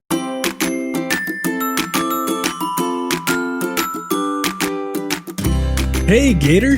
If I was to send a question for the show, where would I need to go? Wow, great question, Native. Can't believe you thought of that. You can send us a question for the show in our Discord at discord.gg/GuardianDownCast and enter it in our podcast questions channel. Or they can email us at guardiandowncast@gmail.com, or what I really like are those voicemails. So just go to guardiandowncast.com, that's our website, and hit that send voicemail button at the very top or the very right side of the page. Believe me, you can't miss it. Wow, Gatr, there are so many awesome ways to send questions to the show. Thanks, Native. It's that easy. So what are you waiting for? If you have a question for the show or just want to make a comment about a past segment, send it our way, and we might read it out or play it live on the show. All the links are down in the episode notes down below. And later, Guardians. All right, bro. Is that it? Because I'm done. I'm about to be out of here. Yeah, okay. I'll Venmo you later.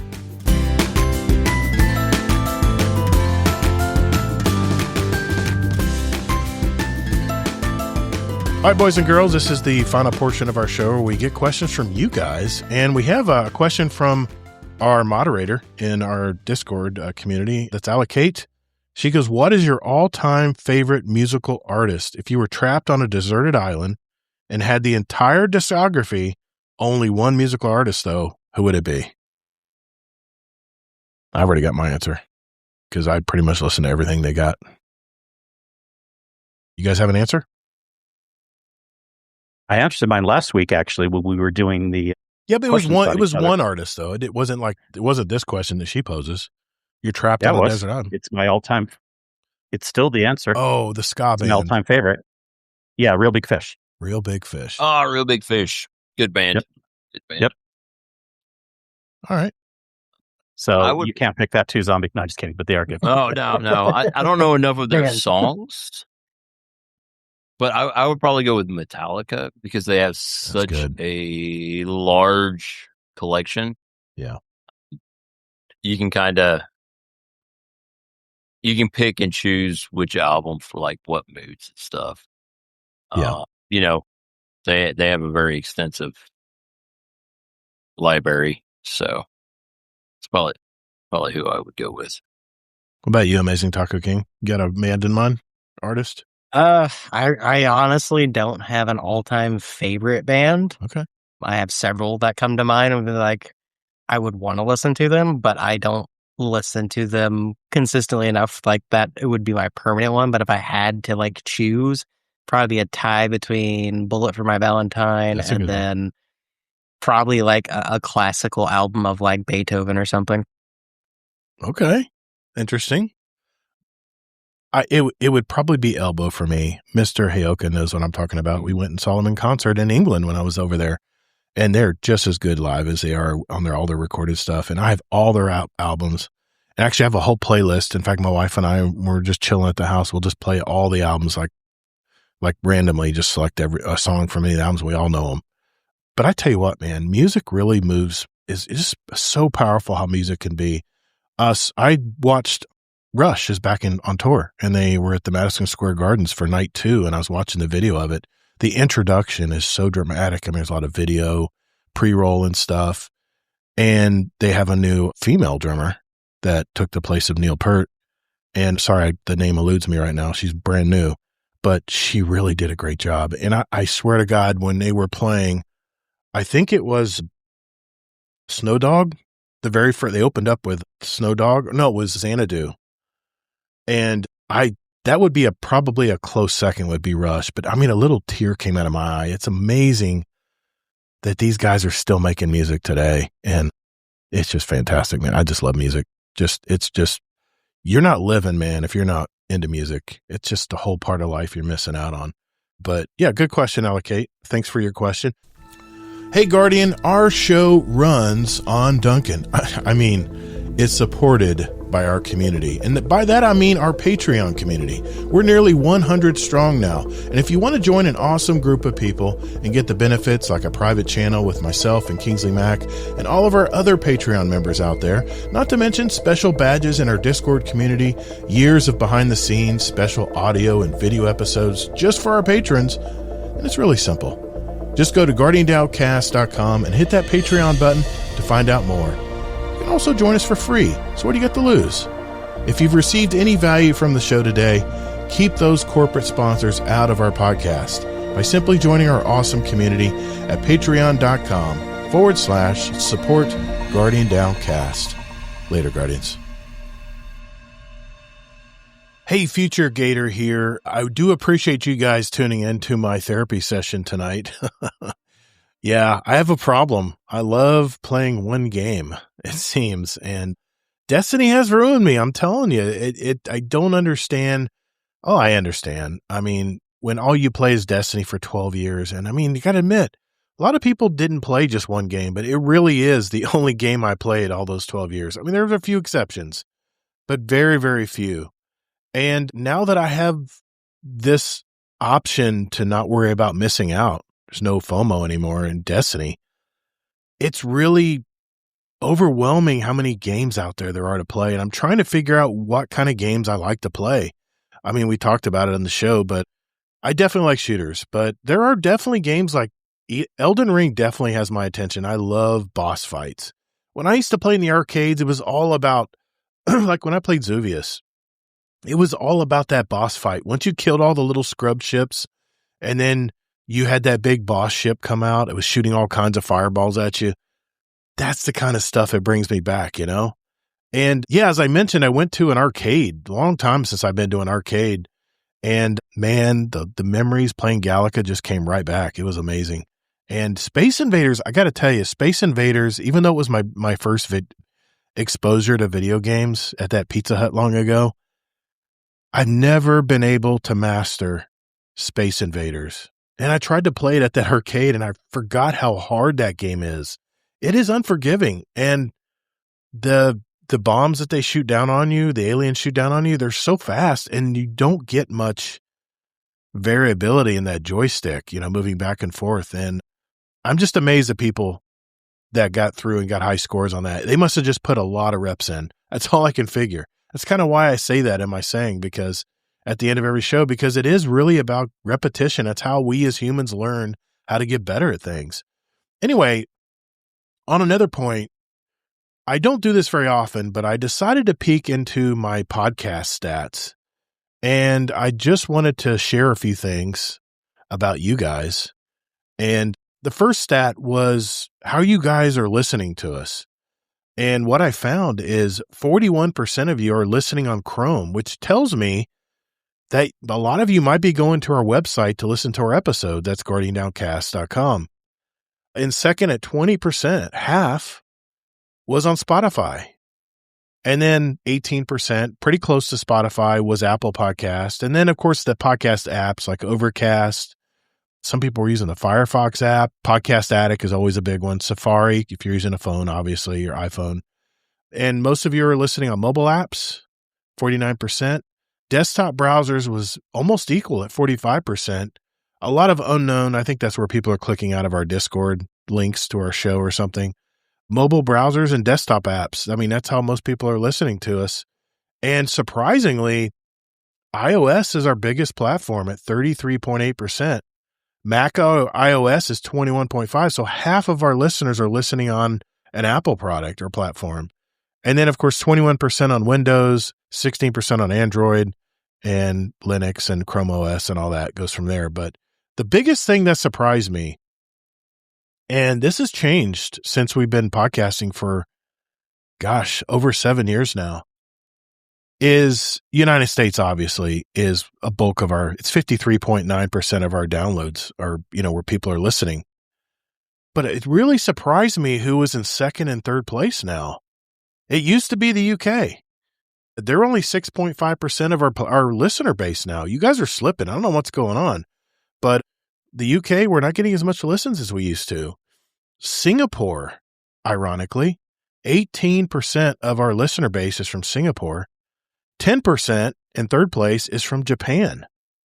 And then United Kingdom, Canada, Australia. We love our Aussies.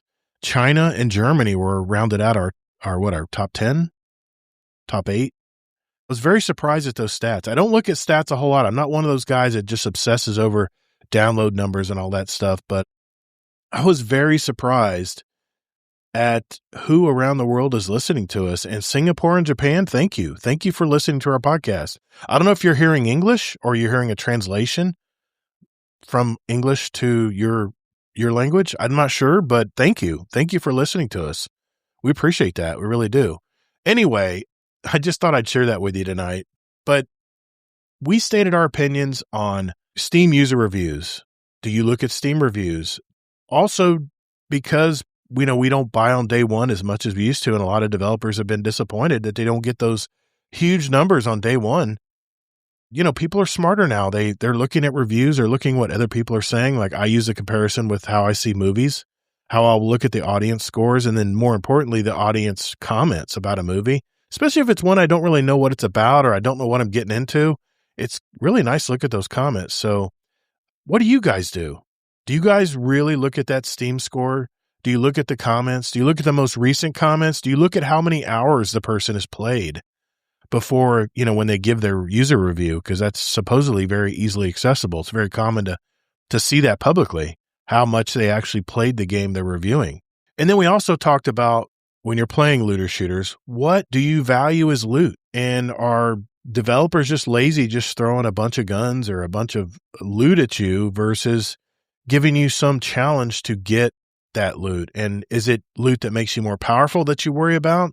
Or is it more of the reflective loot, like I talked about from that article, where it's all about the flex? What is it about loot that you guys like? Is it the flex? Is it the personalization, like having a special, like a rare emblem in Destiny? Or is it all about the power and spell powers or other things in the game that make you stronger or even more resilient to enemy fire or whatever it may be? I'm curious what you guys think. We've stated our opinion, but we want to hear yours. Jump into our Discord, give us some feedback. Our feedback channel is very enlightening every week. It's discord.gg/Guardian Down Roundtable. Or you can send us a voicemail right from your phone or shoot us an email if you prefer, writing stuff down. Just go to guardiandowncast.com and contact us that way. Hey, I want to thank you for listening to the show every week. A big shout out to our super fans. That's our Patreon community. Like our Dungeon Champion patron, Deadpool1 Merc, our Raid Boss patrons. That was AmazingTacoKing, who was on the show tonight. Thank you, sir. Jealous Gaming and Frostbite are 3 Raid Bosses. These are the people who give back the most to our community. But I don't forget all of you. I know all of you who give back to our Patreon. And I believe, like I said, we're almost 100 members strong now. You can join for free and try it out. So including that, we're almost at 100 members now. So we thank you for that. I try to put out extra episodes, behind the scenes stuff, special video versions of things, try to mix it up a little bit. So there's all kinds. I think there's I want to say 4 years of extra content on that page. So if you are wanting to give back to our show and support the show, it is patreon.com/support Guardian Downcast, all one word. Or you can just click the link, the Patreon link on our website, guardiandowncast.com. So whatever game you're into these days, be sure to take breaks, hydrate, and touch grass. JD Kent, community member for over 2 years and a $10 fist bump patron as well as a Twitch subscriber for over 15 months. Thank you, sir. The path to victory is long, but there's always hope. Fight! Thank you all so very much for listening, whether in life or in your game. get your reps in. And later, Guardian.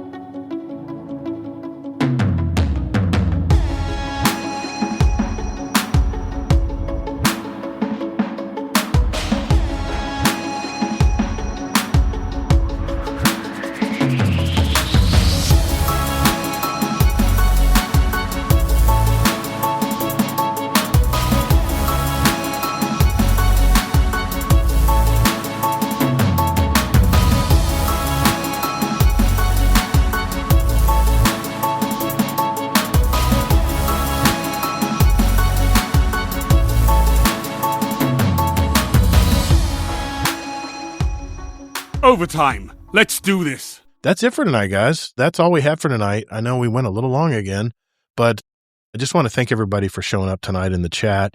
Thank you guys for all of the secret topics that I threw in tonight under the disguise. It was only one topic.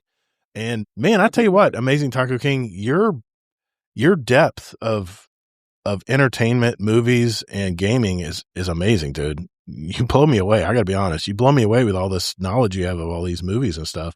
But thank you for coming on tonight again, man. Hopefully we'll have you again soon on another show. But is there anyone you want to give a shout out to tonight before we sign off?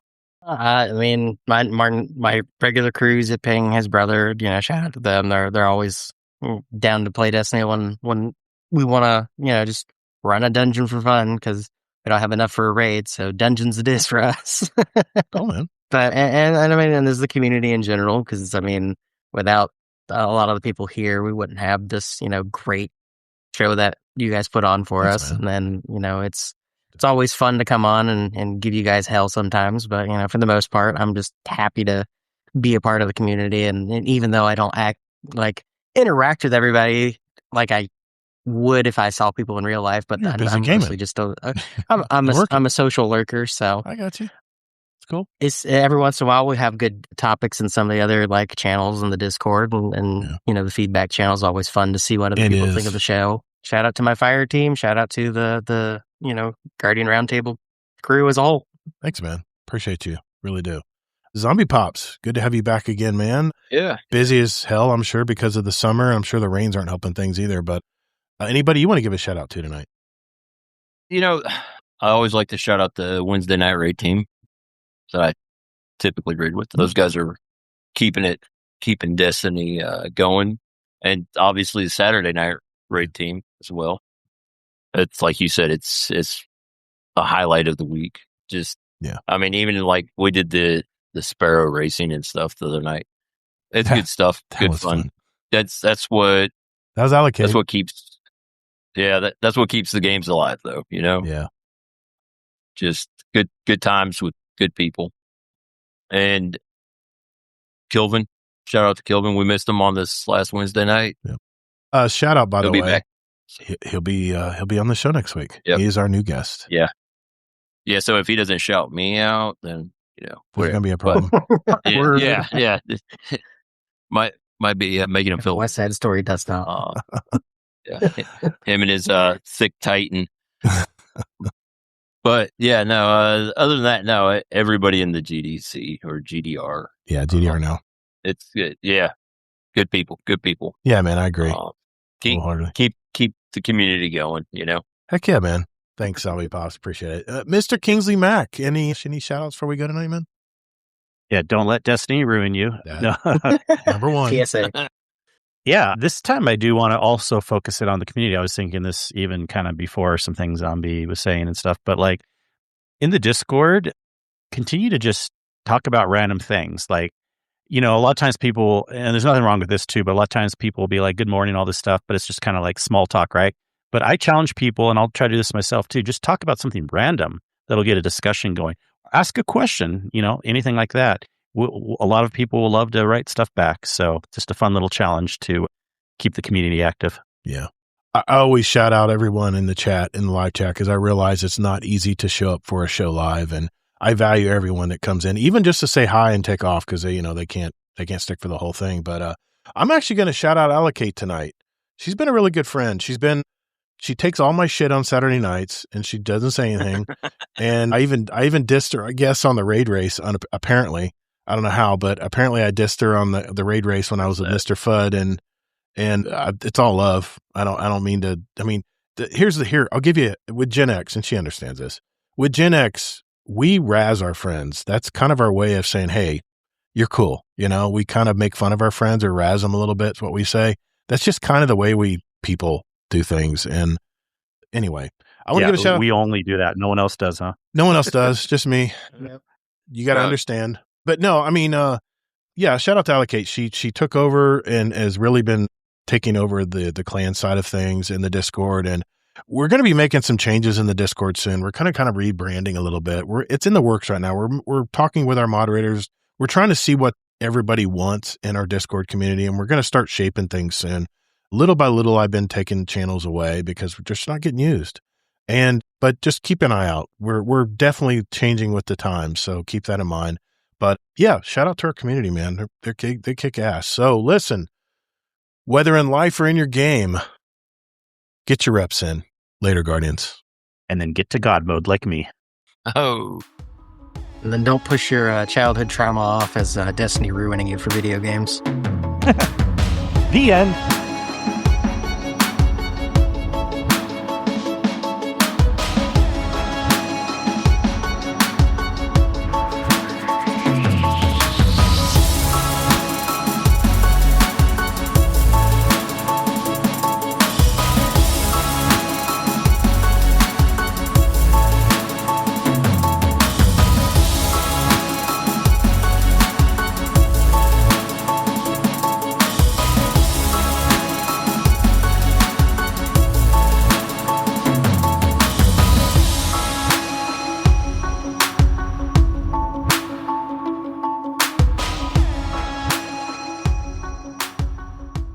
Let's introduce our permanent host, co-host tonight. I'm losing it. You need to start over.